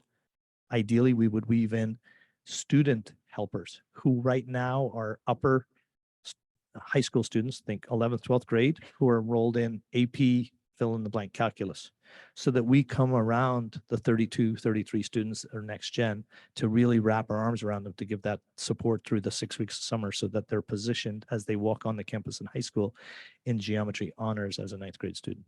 That's our goal. Thanks. One of our goals repeatedly is close the achievement gap. Mhm. And we have data that shows the specific subgroups that are not achieving. And now we have a presentation that shows us that those subgroups can achieve. I'm sorry, I'm not very good at math, obviously, but that seems to add up to, let's do AVID. Let me put it another way. Is there anything in AVID that would be detrimental to a student that didn't meet the AVID qualifications, first in college, family needs? Is there anything that would be detrimental to a student that didn't meet those qualifications? No, not Okay, at all. thanks. Thank you. Yeah, you're welcome. Celebrations. I want to celebrate, as I started off, I said I wanted to celebrate our teachers. This is the work of our teachers. This year, we brought in with LCAP money, we brought in CPM training available. It's a 5-day training. We're still training throughout the spring. For many of our teachers who are less than 3 years in the profession, less than 3 years working with CPM, or who need a refresher in CPM. It's an intensive training. Ordinarily, in years past, pre-COVID, we would send our teachers to Santa Maria, we would send them to LA, we would send them to go get trained. Here, we brought the trainers to us, and we have a cohort of, I think it's 18 teachers right now, who are getting refreshed in CPM best practices. And then, as you know, they refresh each other around what's really working in their classroom. As I called out earlier, all of our 6th grade teachers, city and coast, have come together in our vertical kind of conversation around scope and sequence. It's phenomenal to sit in there with those elementary teachers as they're talking with and being led by teacher leaders, Kim Kelly, Hannah Dodge, Amanda Farrell. Our middle school teachers, city and coast, coming together and breaking out by cohort, looking at 7th grade math, looking at 8th grade math, looking at Algebra 1 math, what's their scope and sequence look like, and begin developing common assessments. Super proud of that work also. We're also intentionally increasing access to those accelerated opportunities for our students, intentionally looking at our AVID students and our next gen students so that we can have them in accelerated programs as they enter high school by enrolling them in in-person math opportunities with wraparound support in summer, and we're proud of that work that we're going to try and achieve this summer. And again, you can't see it on the slide, but I think it's in the presentation. If you scroll down into the notes, I intentionally copied and pasted from last year's presentation. One of the goals is in that. And you can see that this is something that we said we were going to try and do. So thank you. Thank you. So I have a question, but I'm going to go to the public first. Is there anyone from the public who would like? Oh, I'm sorry, Mrs. Sorry, I Hinton. just put it on. So maybe everybody but me knows this, but is Next Gen going to be, is Next Gen the 8th graders such as were at ACI Jet who will become avid students in 9th grade? Yes. Okay. Yes. Okay. Anyone from the public wishing to address the board or Mr. O'Connor on this? Anyone on Zoom? Okay. I have a kind of simple, basic question. Sure. And that is, I think that because we've moved so many math courses down that especially in some generations may have been more offered at a college level, or that there were parents who didn't take these kinds of courses, and perhaps family members who weren't given the same opportunities that their children are being given at the high school level, and may not be able to assist their kids when they hit a stumbling block. What kinds of resources are available to help students who are eligible for the course, but maybe a particular unit, they're just not successful at grasping, and we know they'll be tested on those concepts, and that those are building blocks that could affect their future growth. What resources are available for those students when our teachers are busy, and is there tutoring available? Are they available outside hours? Are there online programs that they can avail themselves of? Yeah. How do we help kids? Yeah, it's a great question. So there's many. Short answer. The longer answer is yes, tutoring. Tutoring available at both middle schools, after school, math cafe on the coast at Los Osos Middle School, where we have our math teachers staying after school in the library, making themselves available, whether it be 1 day a week, 2 days a week, 3 days a week for our students immediately then. One of the pieces that we're really proud of is, speaking of our avid students or our next gen students, partnering with Cal Poly and the College Core program, where we've recruited Cal Poly students who are aeronautical engineers, who are engineers and science majors, who are mathematicians, who are liberal studies majors, first generation students in our College Core program, who we now have Zooming with and meeting virtually and in person with our kids who have a need for math support. So at the middle school, we have our Cal Poly fellows at the middle schools, and we have them also available online, personalized. I can speak to at least 2 students at San Luis Obispo High School whose parents have reached out to me, who are first generation, and said, my kid's really struggling in Algebra 2. How can I help? How can you help me? And then we connect them with a Zoom online Cal Poly fellow. The third piece of the puzzle, and I give Lisa a lot of credit for this, in that we're looking at AI. I mean, in a certain way, but Khan Academy students are realizing, and I hate to say YouTube, but Khan Academy is a great example where the students are familiarizing themselves with, how do I explore this as well? But that's easy for a student has that high executive functioning piece, but also training and working with our students to say, this is also a resource. It's an open source opportunity for you to get help. You will go to YouTube to look at how to fix a light bulb. You can go to Khan Academy to figure out exponential growth or a triangle, and making them familiar with that. But as little as I've delved into AI, you have AI programs right now that can actually help as well. So I think that's perhaps the next wave of the future. Thank you. You're welcome. And then secondly, when you were talking about, and I really understand this as we'll be moving into our next topic of proposed courses as we offer more and more opportunities to our students in the classroom, which is wonderful. But it also creates the need for those choices you've mentioned a few times. Are any of these courses offered through the summer experience programs at the high school level? Are you talking summer experience or high school, summer school? High school, summer school, so I'm talking Ye- high school. Yeah, absolutely. Okay. Yes. Right now we are offering Algebra 1 high school, both original credit and credit recovery, grade recovery in person with math teachers, geometry, college prep and honors geometry in person Okay. with math teachers. And we've floated Algebra 2 as an opportunity, but it depends on enrollment and it Sure. depends on the availability of instructor. Also know that we have a great partnership with Cuesta College, and Cuesta College offers math courses. Math 242 comes to mind, which is an enrichment course, not a substitution course because it's not linked with a graduation requirement, but it's an enrichment course that would be equivalent to, I think it's pre-calculus. Maybe it might be Algebra 2, but I think it's pre-calculus. Pretty positive it is that the students could take through Cuesta, which is asynchronous opportunity as well.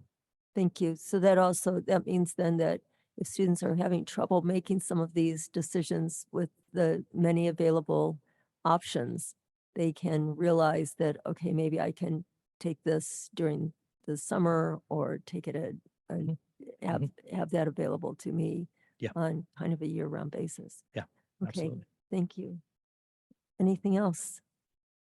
All right. Thank That's you. really Thank you. interesting. Thank you. And I think Think you I'm up don't go again here, anywhere. sorry, Do you? yeah. Yeah. All right. Our next topic is proposed new secondary courses.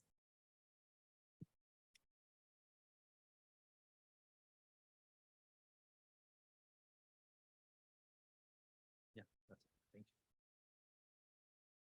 So I'm happy here this evening to bring to you our proposed new courses for approval and some of our modified courses.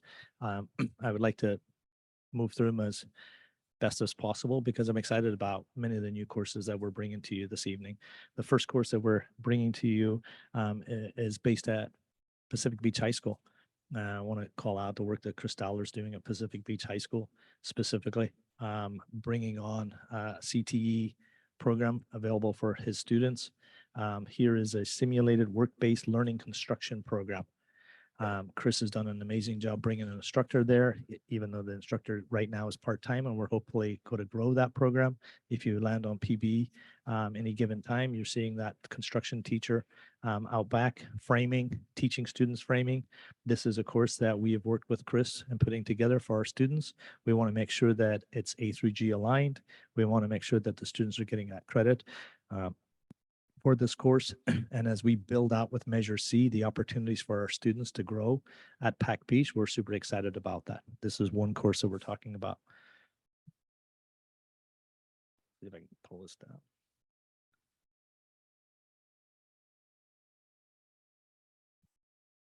Second course that is a new course, San Luis Obispo High School. Excited by the work that Roland Dickinson and his team are doing with the biology teachers, our science teachers. We're talking here about bringing new course to your attention as Emergency and Sports Medicine 1. The prerequisite for this course would be biology. At San Luis Obispo High School for years, they've had anatomy and physiology. This is a little morphing of anatomy and physiology with a singular focus around developing from that sports science, sports medicine piece, high interest with regard to our emergency sports medicine program. Happy to remind you that we have sports medicine at Morro Bay High School, and Scott and his team have done a great job with that. But this would be a new course at San Luis Obispo High School, and it'd be a 2-trimester course.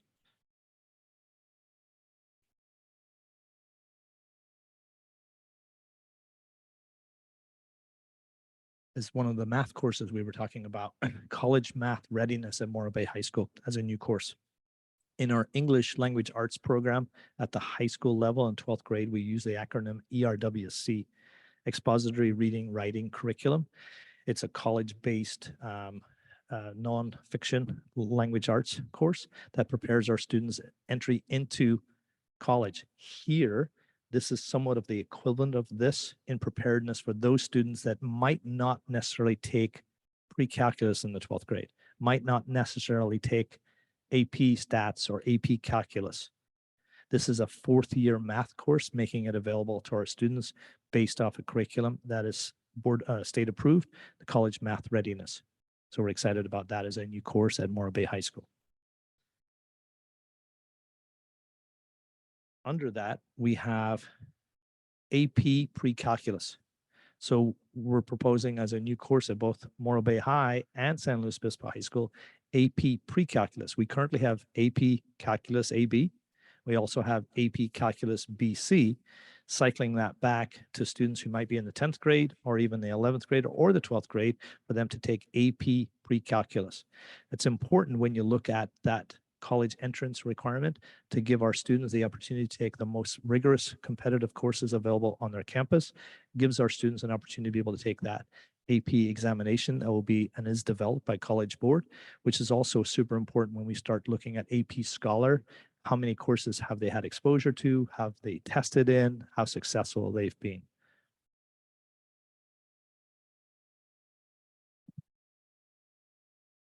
AP Seminar, Morro Bay High School, English course. That would be an additional English opportunity, elective course for students, would give them that holy grail of that 5th year of English that they're often told when they're looking at college admissions, which sounds crazy, right? A 5th year of English and 4 years of high school.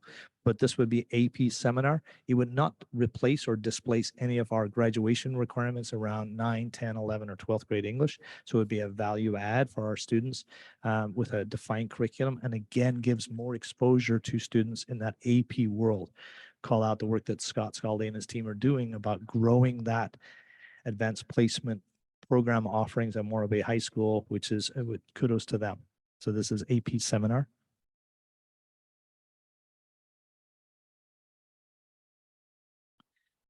At Morro Bay High School, 2 new courses in our CTE field.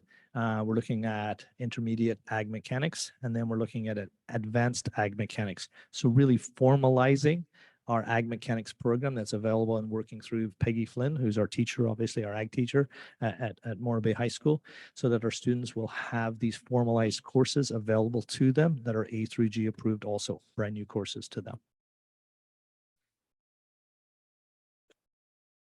Super excited to bring these 2 courses to your attention as an add brand new to our district.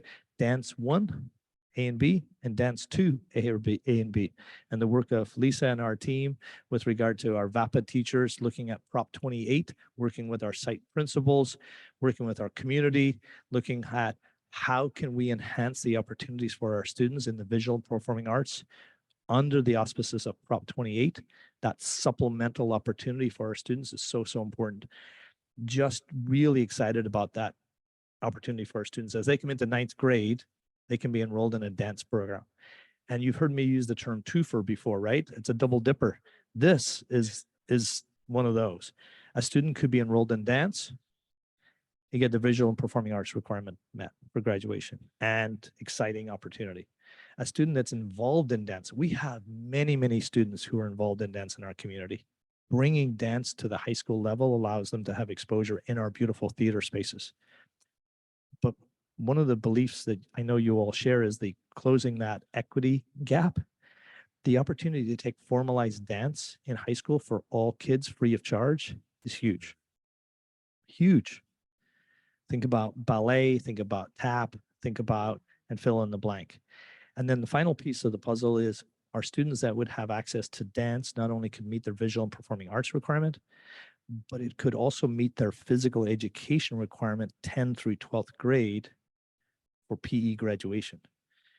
In San Luis Coastal, the students have the opportunity to meet that PE requirement through PE athletics. They're playing CIF sports. They have the opportunity to take PE 9th, 10th, 11th, 12th grade. This gives our students in our dance program an opportunity to be able to take dance, which would be used then for 10, 12 PE requirement. They would still take 9th grade PE as a requirement, but they could offset that 10, 12 requirement by taking dance. So we're excited about that.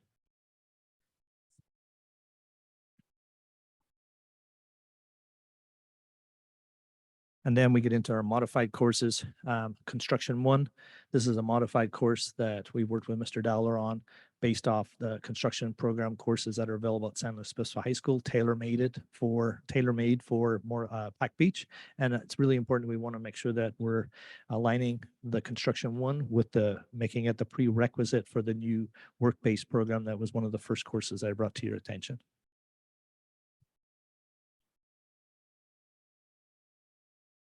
Concert Choir 1 at Morro Bay High and Concert Choir 2 Honors at Morro Bay High. Those are both modified courses.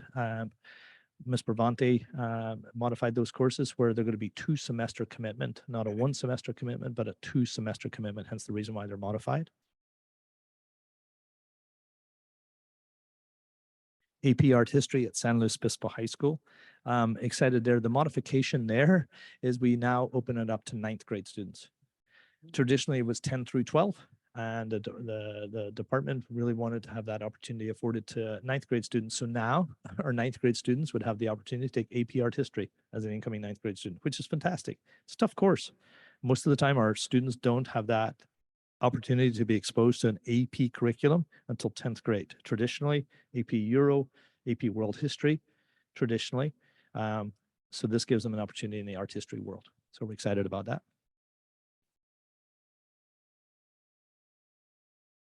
And then the modification with the seminar classes, as we modified AP Art History, we also broke away from having the AP Art History / seminar in the same place. So that's why you're seeing AP Seminar Art History as a standalone 1 trimester, specifically for SLO High School.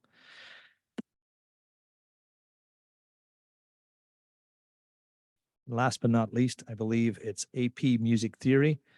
So bringing AP Music Theory as a modified course and making it available at both Morro Bay High and San Luis Obispo High School. Again, a value add for our visual and performing arts field, allowing our students, if they so choose, and if we have enrollment numbers, to be able to take this formalized course with one of our amazing instructors, whether it be Mr. Bellier at Morro Bay High or Ms. Jetsky at San Luis Obispo High School. That's a modified course. So that is a list of and a detail around our new courses that we'd love for you to approve, and also our modified courses. Thank you. I'd like to go to the public to see if there's anyone either online or in person who'd like to address us on this. No, thank you. Mr. Buckman and Mr. Clausen. Thanks. When I was looking at this, I have 2 if I can, but when I was looking at this, we do all this and it says AP, whatever. And then at the bottom, it said, it'll be A to G submitted for approval. Yeah. What does that mean? Yeah, that's a great question. So formally, each year, schools have to submit their courses for A through G approval into the A through G portal. It's called the A through G portal. So that's what you do. We as a board, you as a board adopt these courses, then we take our courses and then we submit them to the A through G portal approval process, and they then make them A through G approved by looking at what our course content is our rigor available in that course, and if they've got follow-up questions, then they come back to us and say, we would like more information. And and I would like to say that I think pretty much 99.9% of all of our courses at our high schools are A through G approved. Super important for the students because, in that application piece. So are there not courses that have already been approved, let's say from, I don't know, Santa Maria, that have already been approved? Or are we creating from scratch and then looking to get approval? Yeah, there's one of the entry points would be we would look at, hey, is there a like A through G approved course? I will tell you, dance is a great example. As we developed the dance course of study that we have here, I looked at Clovis Unified as an example. I looked at Redondo Union because they have dance programs there. What are their courses of study? Some of their courses of study were in a CTE pathway. Looking at what are they doing in that course, because that will help us when we go to the portal to apply for. We modeled it off Clovis Unified. This is what they do in their dance program. Okay. And if I can ask another question, I was very excited about the medical classes. And so the first thought came to me is, have we reached out to Sierra Vista or Tenant or the new group that's coming in, Dignity and those folks, and said, we're going to do this. Is there some kind of support you can give us? Is there? Yeah, it's a great question. I would, well, the short answer, yes, we will. Thank you. But this specific course is for sports medicine. I can tell you that there's 2 physical therapists offices right across the small little river from San Luis Obispo High School, like walking distance, that students could have as an entry point into work-based opportunity, internship. It's exciting. Some of our graduates and their parents work there, so it's a good entry point. All right. Yeah. Thank you very much. You're welcome. Mr. Clausen, then Mr. Banfield. A couple questions. Sure. First is, did we change some of our courses are co-enrolled, like with Questa? Are there any changes to that for the coming year? Yeah, it's a that great would- question. So I will bring that CCAP dual enrollment approval process to the board late April, early May. We are dependent upon Questa at this time, or they tell us and we work with them, and then I bring it formally to the board. So would that lead to further changes to next year classes based on their feedback, or? Yeah, it could potentially. I don't foresee any of those being necessarily changed. But you Are never there know. any new ones we're pursuing there? It's a great question. Yeah, let me think. We were talking about the potential of AP chemistry. And it depends. We also bounce back and forth with the ability of AP world history. But one of the pieces that we always have to be mindful of is we're dependent upon the requirements set by Questa for the instructor. Okay. So their metric normally can be they must hold a master's degree subject matter competency or the like. So if you have a teacher that has that master's degree in that particular field, you have a greater opportunity to probably align to make sure that that course is dual enrolled. The caveat is we have to be mindful that if you're offering that course at a school site and there's multiple sections and there's 2 teachers teaching it, only the students that are enrolled with the teacher who meets the qualifications get the dual enrollment, while the other teachers' students don't. That would be a little bit of a problem. My second question is, at one point AP Latin was offered at Slow High. Did that run out of steam? Is it still out there? Yeah, it's a great question. Way back in the day, we had AP Latin was a year-over-year course with great Tom Weinshank. It was always based on enrollment. So our model was we would have AP Latin every other year. Our students were prepped that way. We wanted to try and keep our numbers around that 10 through 15. That's what we saw as the sweet spot. I think we're struggling just to get enrollment to that point, to be honest. And then what courses are we removing, if any? Yeah, that's a great question because we keep adding to it. Well, I mean, this is the adds and the changes. Yeah. So are there any removals? Not that I'm aware of at this time. But remember, we're going through the process right now with student selection and choice. And so all of these will be available. It doesn't necessarily mean we're going to offer all of them. It will be dependent upon choice of students and enrollment numbers and staffing. So the total number of courses we offer is theoretically Increasing, yes. Great. It's a beautiful thing. Thanks. Yeah. Mr. Banfield. You know, I'm looking at all these courses and wow, this is good stuff. That AP seminar in English. Oh, that's all over the place with language arts opportunities. But the one that I personally would pay a pound of flesh to take is the very last one, which is the AP music theory. If there was a way I could attend, I would.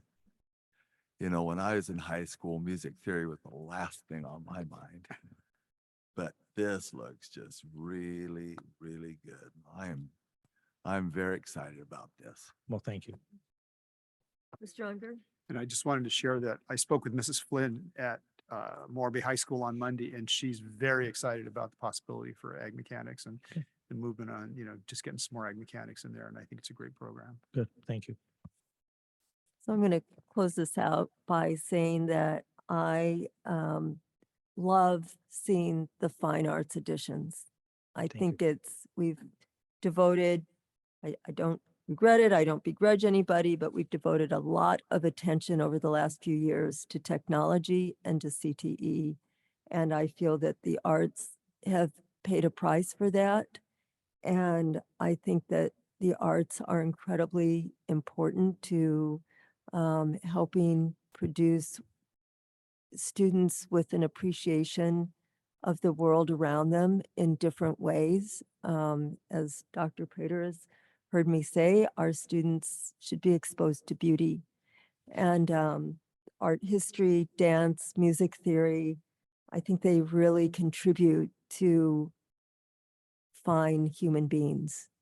I would also like to note that in order to teach our AP classes, our teachers need to be qualified to do that. And I think this speaks to their dedication to their craft to do what it takes to be able to refine their skills, take the necessary additional training in order to allow us to offer these courses. So I'm really happy to see that we are doing this. It means a lot to me in terms of continuing to advocate and support all students at our district. So I'm really appreciative. Thank you. And this is an action item to approve these courses. So I would like to make a motion on that to a little point of whatever it's called, point of personal privilege, as Mr. Unger knows all the lingo here. So, and so then we need a second, please. I'll second it. Mr. Buckman. All right, Mr. Buckman. Yes. Mr. Banfield. Yes. Mr. Clausen. Yes. Mrs. Hinton. Yes. Mrs. Roger. Yes. Mr. Unger. Yes. And I'm a yes. Thank you very much. Thank you. Ellen? Oh, Just have Mr. one. Is Bryn going to teach that music theory class in Morro Bay? You were looking for an in. Oh, I am. I tell you. I can get you That full would be enrollment really credit hot you if need. you Yeah. taught that course. That'd be really great. He would can love see him that, I doing think. that. Yeah. It would be a great class. I Oh, mean, yeah. yes, absolutely. Gee. Yeah. Oh, that'd Thank be you. Super. Thank you. Okay.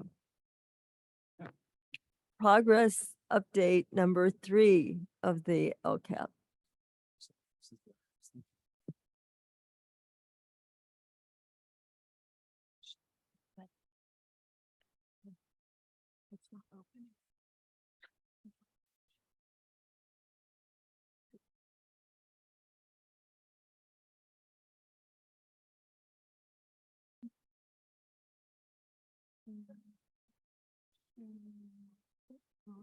Thank you. And slideshow. Deal. Okay, everybody. Hello. LCAP board update number 3, first look, and we are really mostly still focused on outreach. This is the same circle of outreach you have seen before, and Ryan and I and Stephanie, Miss Shepherd have already started ticking off some of these boxes. And we really think and believe it's important to gather input from members all across our school community and parent community. So this was some data that we had shared with the parent advisory committee as well, but I dug through the Google Drive archives and found some gems, and I wanted to share this with you guys as well as the public. So you can see dating back to school year 2019-20, we had only 249 people that responded to the LCAP survey, and year over year, what's really lovely to see is that increase over time up through last year, where we received 799 responses.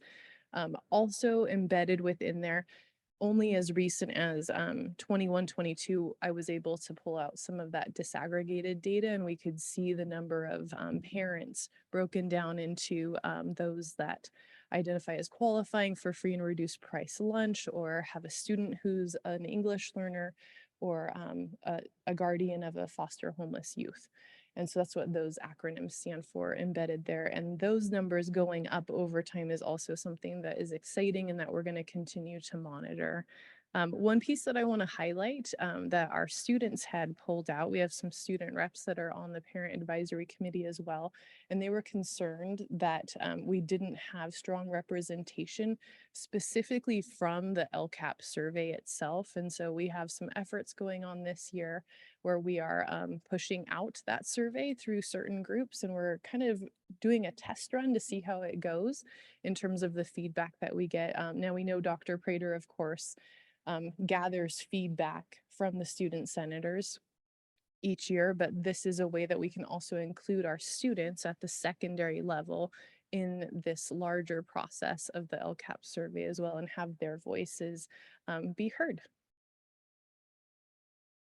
And so what you'll see here, and for anyone who's out there watching still in the public, thank you for hanging on. You can click on, use your camera on your phone and scan that QR code. It will take you to our survey. It is live, it's open. You'll see on the right-hand side, there's a screenshot of the Parent Square message that went out across the district on February 20th. We'll be sending out some additional reminders and Parent Square blasts to our families. And then we're also doing some additional things such as asking our site secretaries during elementary conferences to share flyers, and I'll change slides there, to share the flyers with families as they're coming in to visit, and asking them to please share their feedback with us. So these are posted at all the school sites at all the levels. We also have, did you want to say about the, we're also asking at the secondary sites for any presentations that are happening, such as the plays or performances, that whoever is emceeing the event can also highlight that we are accepting feedback on our LCAP moving forward. What I was going to add, and I think we've spoken to this before, but I want to celebrate Ms. Shepherd and her office team that it's now in 6 different languages. So there's a toggle at the top of the survey. So not just Spanish, English. 6. Yeah, cool. Yep. And we wanted to share with you the dates that Mr. Pinkerton and I are going around to all of the different staff meetings to share the slideshow that you've already seen. The Parent Advisory Committee has already seen, kind of explaining the budget outlook, how the LCAP is developed, what things we take into account, and then helping set up for them to be able to actually participate in taking the LCAP survey. So we've already visited Morro Bay High, Monarch Grove, Teach Elementary. Later this week, I think it's tomorrow. Yeah, we're going to Laguna Middle School. And then we'll be coming back to do another update with you on April 2nd. So those school sites scheduled April 3rd and later, we will be updating you at the May board meeting when we give updates. And again, this is our timeline to just show you we're going to continue giving updates every month, as well as we'll be having our Parent Advisory Committee coming up in April to review all the data that they're going to synthesize from the survey to then present to you later that month in the board presentation and the study session. And then in May is when we're giving the very first reading of the LCAP recommendations in the budget.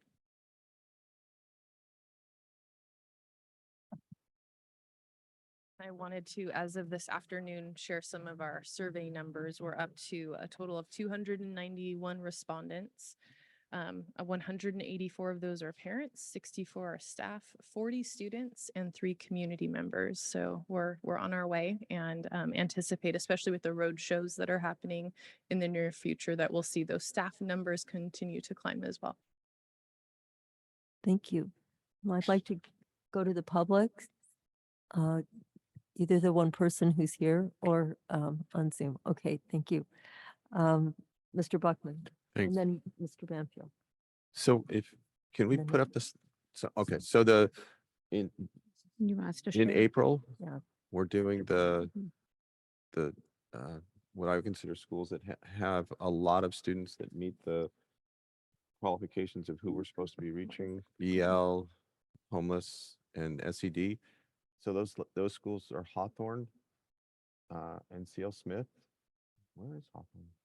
They're on April 17th. Yeah. And so 2 questions, are we combining those groups and doing them, or are they 2 separate presentations? They're 2 separate Okay. presentations. We have one group early and must be one in the morning and then one in the afternoon. Okay. So these are parents who are most going to be working parents.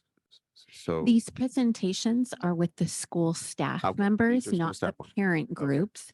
We are meeting the parent group, all the other groups aren't listed here, but the DLAC meeting I'm sorry, is I- coming up at the Fiesta tomorrow. So I'm night. sorry, I just assumed these were the bigger groups.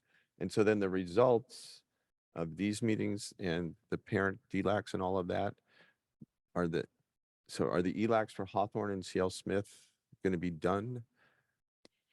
Yes, before this- the ELACs. And all of that survey data will feed into one pot, so to speak. Okay, Yes. but These are These are only just- the staff Okay. presentations that are happening. okay, but this input will not be available to us till May, but May is when we're going to be actually looking at the LCAP and doing budget, We'll be taking a look at it in April. not this input. Well,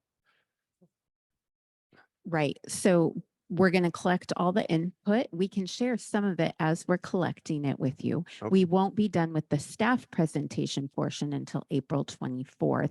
I don't know the dates of the actual board meetings off the top of my head. It just says May of 2024, that's but my we'll have to concern. double check the date. Okay. Yeah, That but would- that would be my only all of the information will be included in the development of the LCAP. Okay. plan. Yes, no one will be forgotten or neglected. And along those same lines, Mr. Buckman, the survey is out to parents now, to all parents. So it's been in our communication several times. So I think they showed some data already, like we're already ahead of what we've done in previous years at today's point. Right?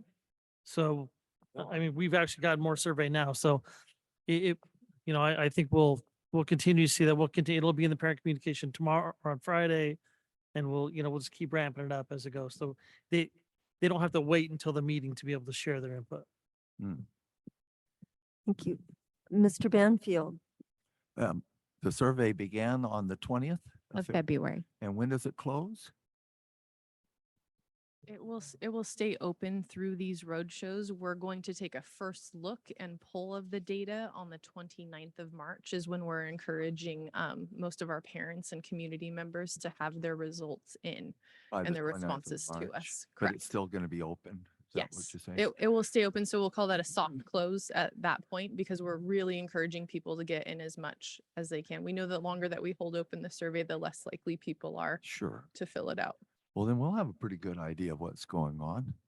At least from community members, we definitely want to ensure that we're also Yeah. hearing the voices of these school sites as well.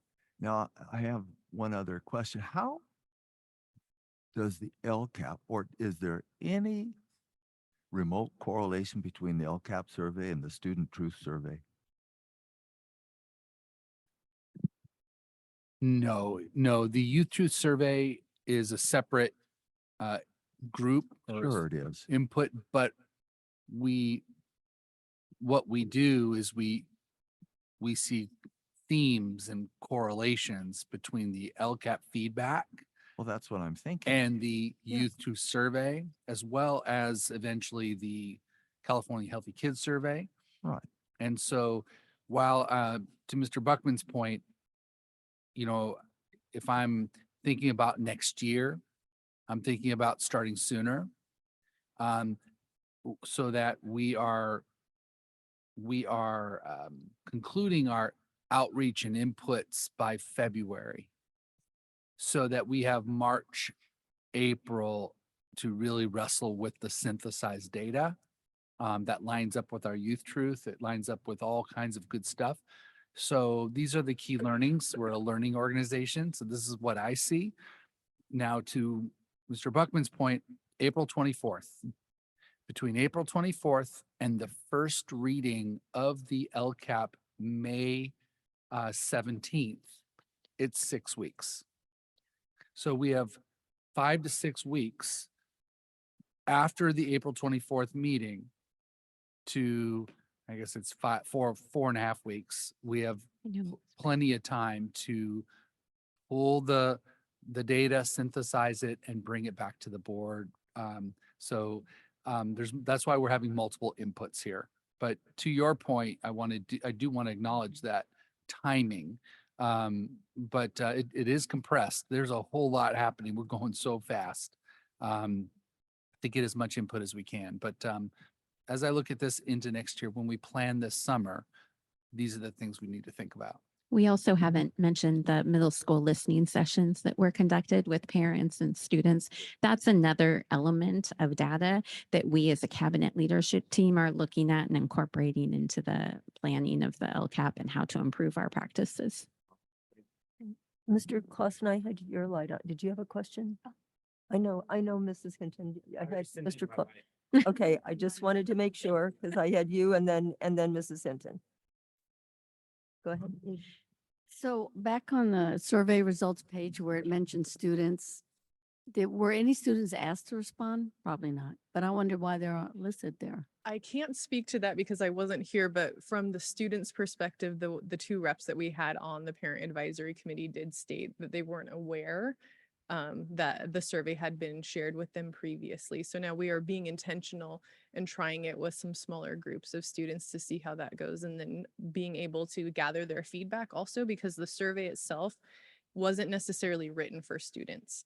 Right. If you've taken it already, you can see that a lot of it is geared towards an adult lens. It is. Maybe the Student Senate could take that on. Potentially, the other idea that we've been batting around a little bit is whether or not we need to upgrade our survey tool. One of the suggestions from the parent advisory committee was purchasing the ability to have an adaptive tool where if you select that you're a student, you get a different set of questions than if you are a parent or a staff member, so that the survey is actually AI and then feeding you different questions that are pertinent to your role and your lens. Thank you. We did also receive, I assume it's okay to share today, notice from SLCUSD regarding our previous LCAP work as being celebrated, but the letter just came to us today, so it'll be shared with the board very shortly. Thank you. Right, thank you very much. My light is on. Oh, I'm sorry, Marilyn. It's okay. I'm sorry. I just had a quick thing here. Time flies for me. And so I was thinking we were at the culmination of our first ever 3-year LCAP. We are at the end. This school year is the end of the previous 3-year LCAP. I can't speak to if Right. it's the first ever. It's the second. That's what I It's the thought. second one? Okay, because I was wondering how we got the 1920 and 2021 data. What is that? Okay, so we are coming to help me understand this. We've got a 3-year LCAP, and then we've got 2 additional years. So is 24-25 going to be implemented under the current LCAP? No, that'll be the implementation of the LCAP we're currently writing. So you have a 3-year and a 2-year? It's written in a 3-year cycle and it goes for 3 years. So the previous LCAP was, Perhaps it was 18-19. yes, that data just wasn't included in the historical okay. reference. Correct. Thank you. That was confusing. Yeah. Okay. So the and current LCAP was originated in 21-22. Mhm. 22-23 and 23-24 is the last year. It wasn't making any sense to me. And the survey was different and the requirements changed. So they started the advisory committee that they didn't have before. So it adapted as we kind of went along. Okay. And then just my suggestion is if we're still looking for ways to gather feedback, I had mentioned to Dr. Prater previously that each elementary school has a weekly award ceremony, I believe. And I think if that could be mentioned by the principal there, parents may not read, elementary parents, any parents may not read written information that's sent home, computer information, but they show up for their kids or their kids' friends when they're getting an award. And so it seems to me it would be very possible for the principal to just make an announcement that this is happening. It benefits your kids, you know, please take a moment to do it. That's a great suggestion. Thank you. We'll make sure to mention it to them and remind them. Thank you.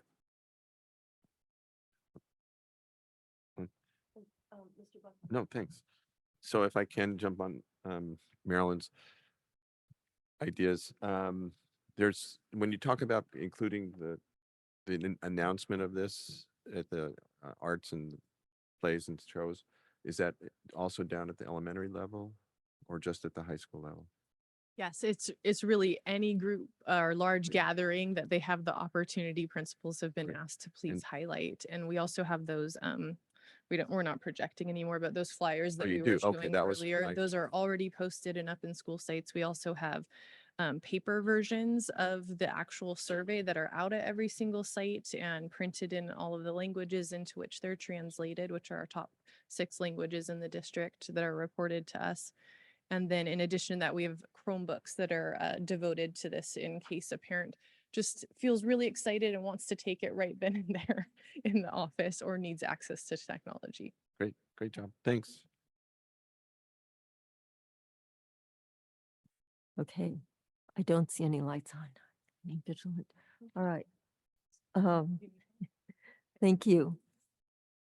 All right, moving on to the exciting portion of our evening, board policies.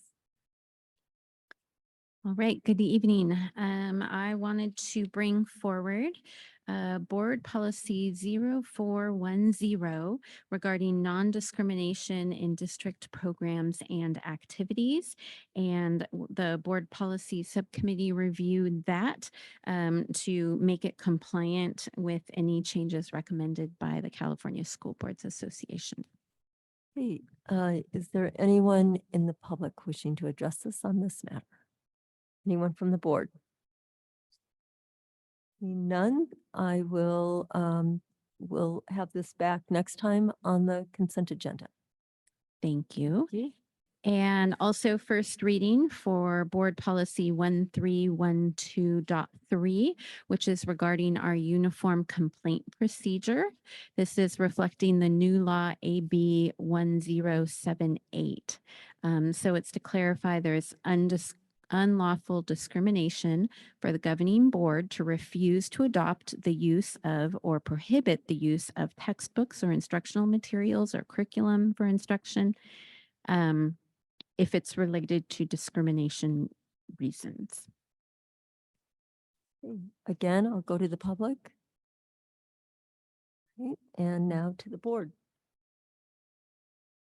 Thank you. Next. The next one is regarding ever important employee compensation. It's an update to Board Policy 4151. And it is also about withholding monthly salaries to reflect new law AB 185, 2022. So it's about specific repayment procedures if a district makes wage overpayment to district employees. Ms. Dawson, anyone from the public? Right, Mr. Banfield. Well, I had a question just came into my mind. Years ago, I remember as a teacher, I opted to be paid over 12 months and then that stopped. Is that an option again? So it is not. Oh, You can do that through your bank now, but the IRS changed the rules where you can't be paid in a month where you don't work.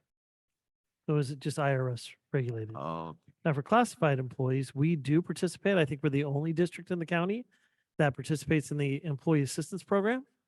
So employees are able to put money away and then the state actually matches it on the summer months that they don't work. So it's It's a really benefit to our classified 10-month employees. So. So that was an IRS thing that put the kibosh on the 12-month? So yeah. Mhm. Geez, okay. You're not supposed to be paid in a month that you don't work. You actually don't work a day. But like I said, any and all banks these days will do that for you. If you want to just have your check, they'll put aside and give you that extra check the other month. So instead of the district being the bank, banks can actually be the bank for people. Yeah. Anything else? Right. Next. All right. The next one is super exciting and interesting. Academic honesty, board policy 5131.9. This has to do with prohibited and permitted use of technology, including artificial intelligence as it relates to academic honesty. And I know a couple of you had asked questions about AI, and we are still developing some of our more specific AI policies, but that would all live in the administrative regulation side, not necessarily the board policy overarching language. So again, we have adapted and adopted the California School Board Association's board policy recommendations just about students being honest in their work. Ms. Dawson. Right, back to the board, Mr. Clausen. So this permits the use of technology, but it doesn't look like it actually prohibits anything specific. Is that true? Well, it does prohibit taking work that and making it look like yours that was not yours. So let me see if I can find the line. Here, in the paragraph that reads, let me read the line to you. Prohibited uses include, but are not limited to, using technology primarily or solely for the completion of coursework as a student's original work, and generating answers to mathematical, scientific, or analytical problems. So that's the place where they're saying you're not allowed to allow an AI generative software to either solve your math problem or write your paper for you and submit it as your own work. Can I so Brian, one of the things that we discussed was whether to hold off on this until there was more AI stuff that we could look at and add it in. And then we noticed that this policy doesn't exist in the district. So we felt it was more important to get it in place than to hold off. And yeah, so thank you. we did have that discussion, Brian. Yeah, we didn't have our board hadn't adopted this board policy at all previously. Okay. There was some AR around it.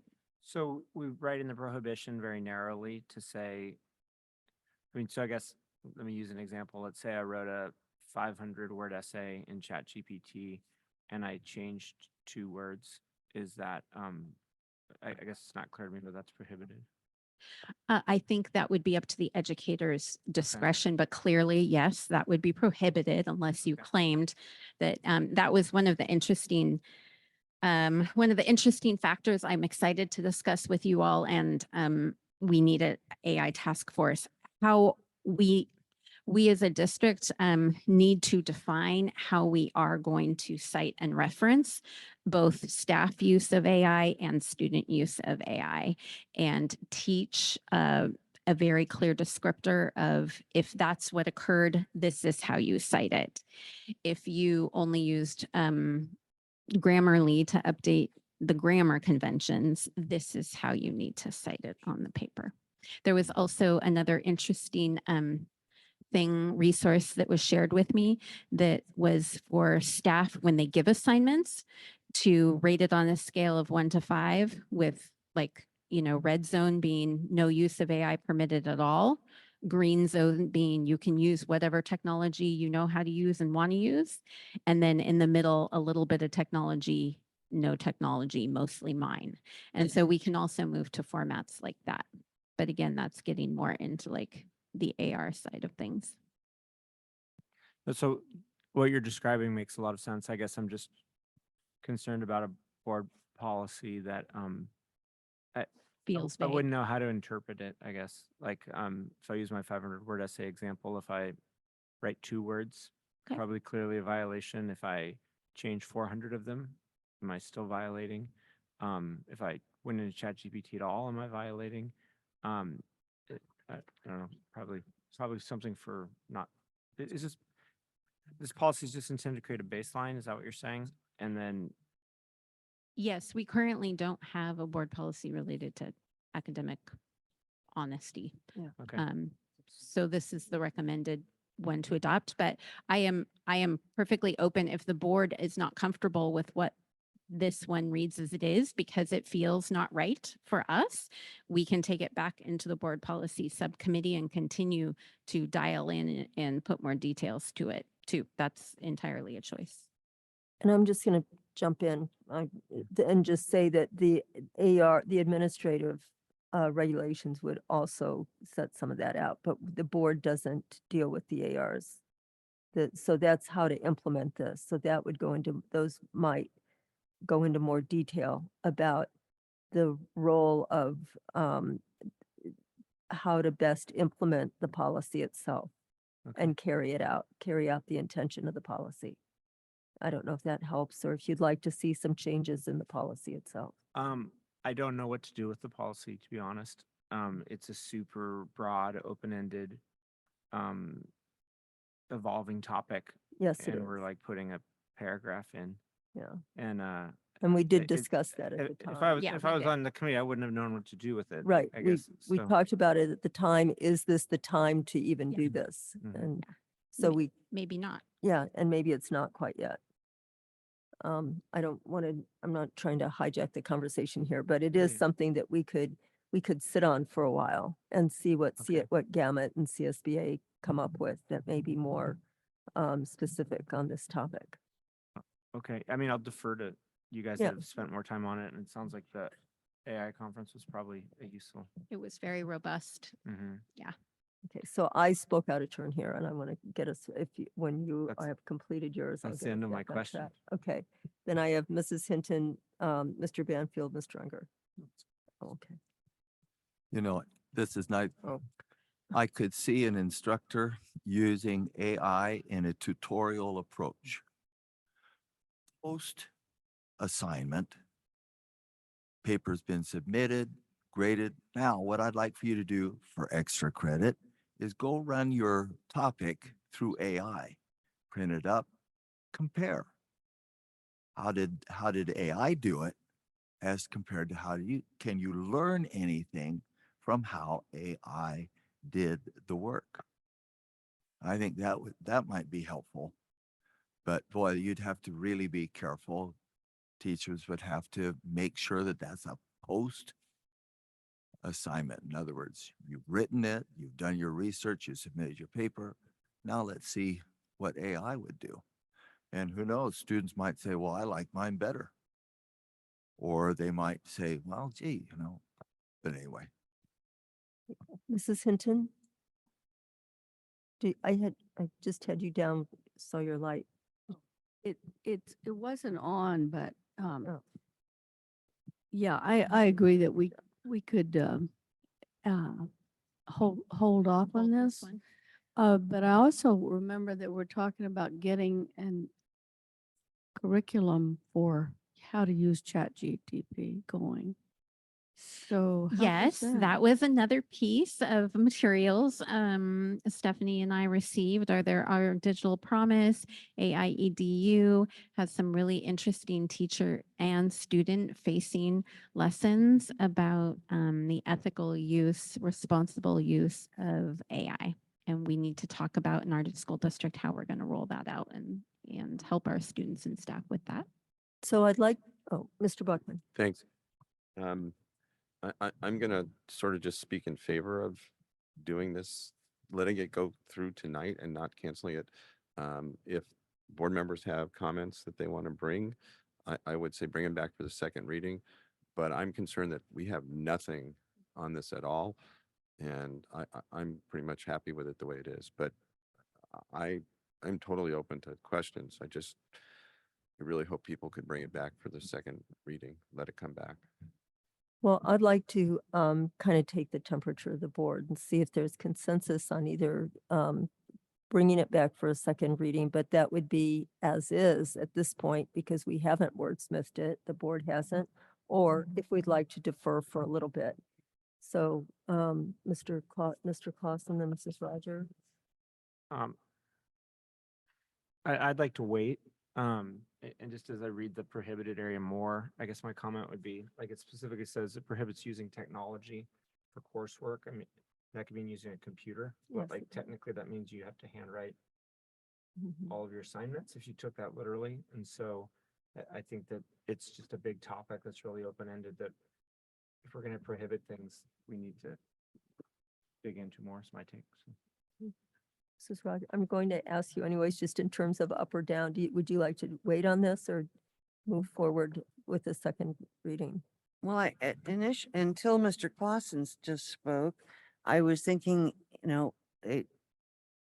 we'll put it in as a placeholder Mhm. and continue to fine tune it as more is known. Mhm. But even after Mr. Clausen's comments, then I think if it's in place at all, it's too nebulous perhaps to approve at this time. I would rather hold off. Okay. I'm just gonna go down the line and you can make your comments as we come. Mr. Unger? Sure. I think we should bring it back for a second reading because the purpose of a second reading is to wordsmith and understand more fully what the first reading tells us. And that's kind of the discussion we're having right now. So I would say, I would like to have this brought back for a second reading and have a more robust discussion on it, given the questions that Mr. Clausen has brought up and perhaps some more clarification. And then we can decide at the second reading whether we want to move forward or not, whether we want to refer it back to the committee, how we want to handle it. Mr. Ruckman? Yeah, again, just repeating what Chris said and what I think I said earlier, the time to do what we're talking about now is at the second reading. I'm in favor of bringing it back for the second reading. I'm going to note that there's a section in here that said permitted use of technology include. If we want to put printing or something else, we can add that to the permitted uses. And I think the term wordsmith has come up several times, and I would suggest we bring it back so that we can do that. Okay, Mrs. Hinton? Yeah, my concern is the confusion of the character value of being honest with this use of technology. Oh, you're dishonest because you only changed 5 words and you were supposed to change 7 words.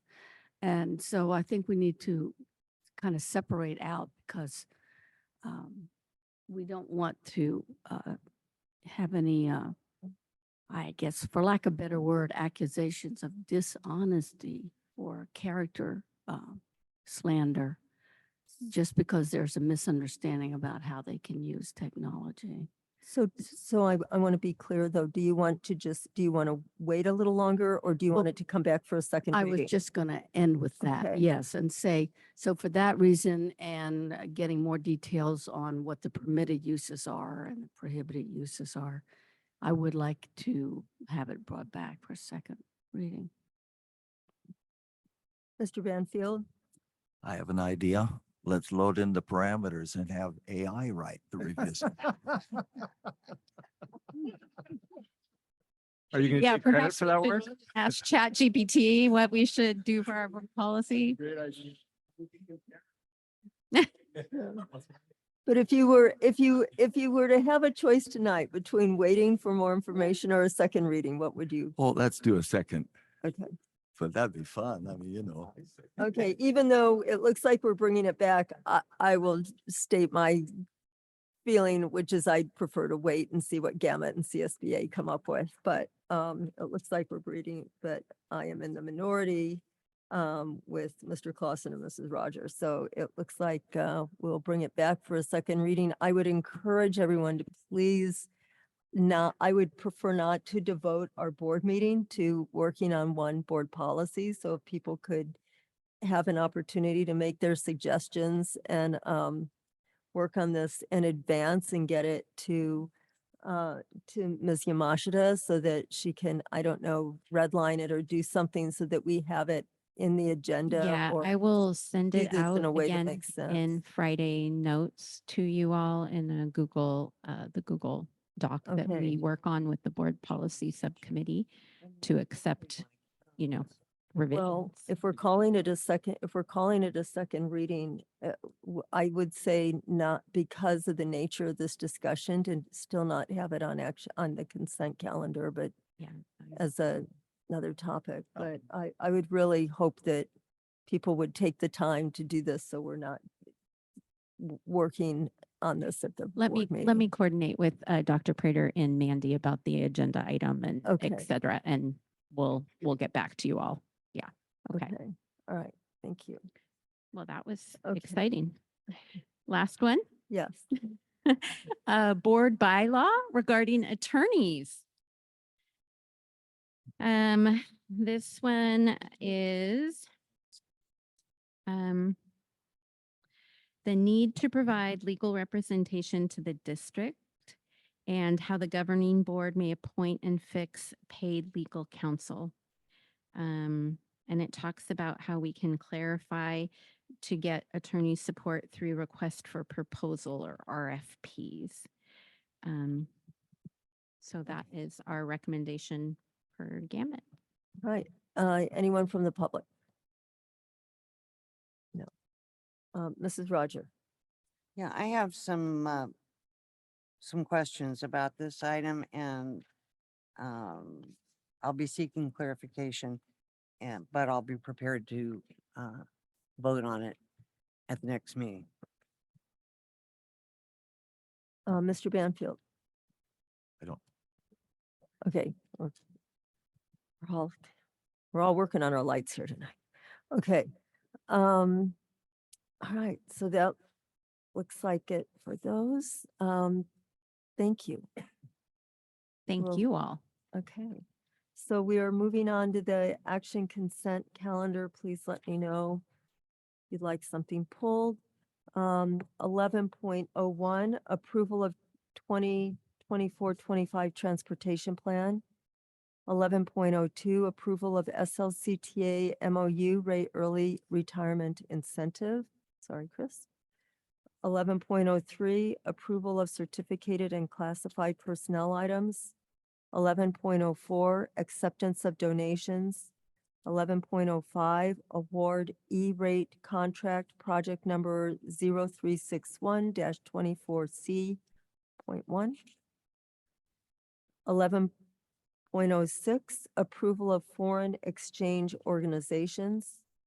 11.07, approval of minutes from January 16, 2024. 11.08, approval of minutes from January 22, 2024. 11.09, approval of minutes from February 6, 2024. 11.10, approval of minutes February 13, 2024. 11.11, approval of minutes February 15, 2024. 11.12, approval of purchase orders and cow card purchases. 11.13, approve increases to summer salary schedule. 11.14, approval of warrants and payroll. I move approval of items 11.01 to 11.14. Second.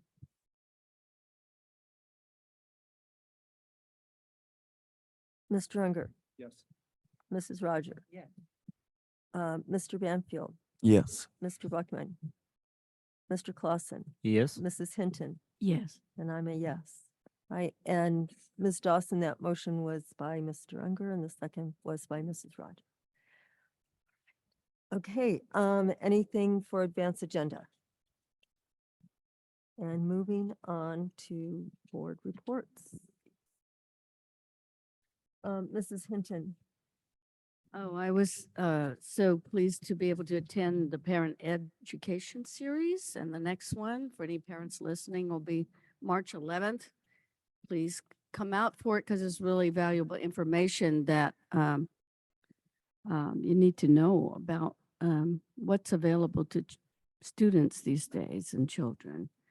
The next one, March 11th, will be particularly good because it will talk about the state laws that apply to school districts and what districts have to abide by. And that can have an impact on families at times. So I wanted to also say I certainly enjoyed attending the Wellness Center opening today at the Edslow High School, and Mr. Unger and Mr. Clausen were also there. Anything else? No, that's Okay, about all. thank you. Mr. Banfield? I had the opportunity that I haven't had for almost 6 years now. I got to read to a little class the other day at the library at Baywood. And it was such a sweet moment. And I realized how much I missed it. Pretty fun.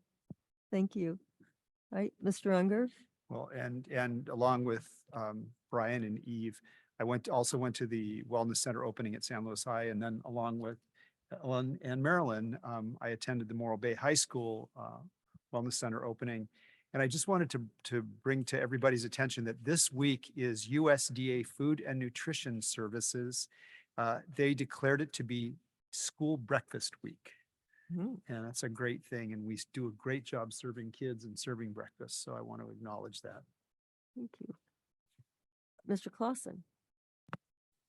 I enjoyed the Wellness Center opening, and I wanted to mention that I'll be attending the Little Mermaid this weekend on Friday and Sunday and possibly Saturday. If you The go, life of a parent with his child in a performance. and if you go, I the think. seagull is related to me. Good. All right, will there be a strong family resemblance? The makeup and costume is pretty cool. She sent me some pictures, and they're dress rehearsing right now. So Oh, that's great. looks great. She doesn't look like herself even, let alone me. Wow, that's great. I'm not letting Brian fly over. Yeah. Yeah. Don't ever let a seagull fly. All right. Thank you, one and all. Thanks very much.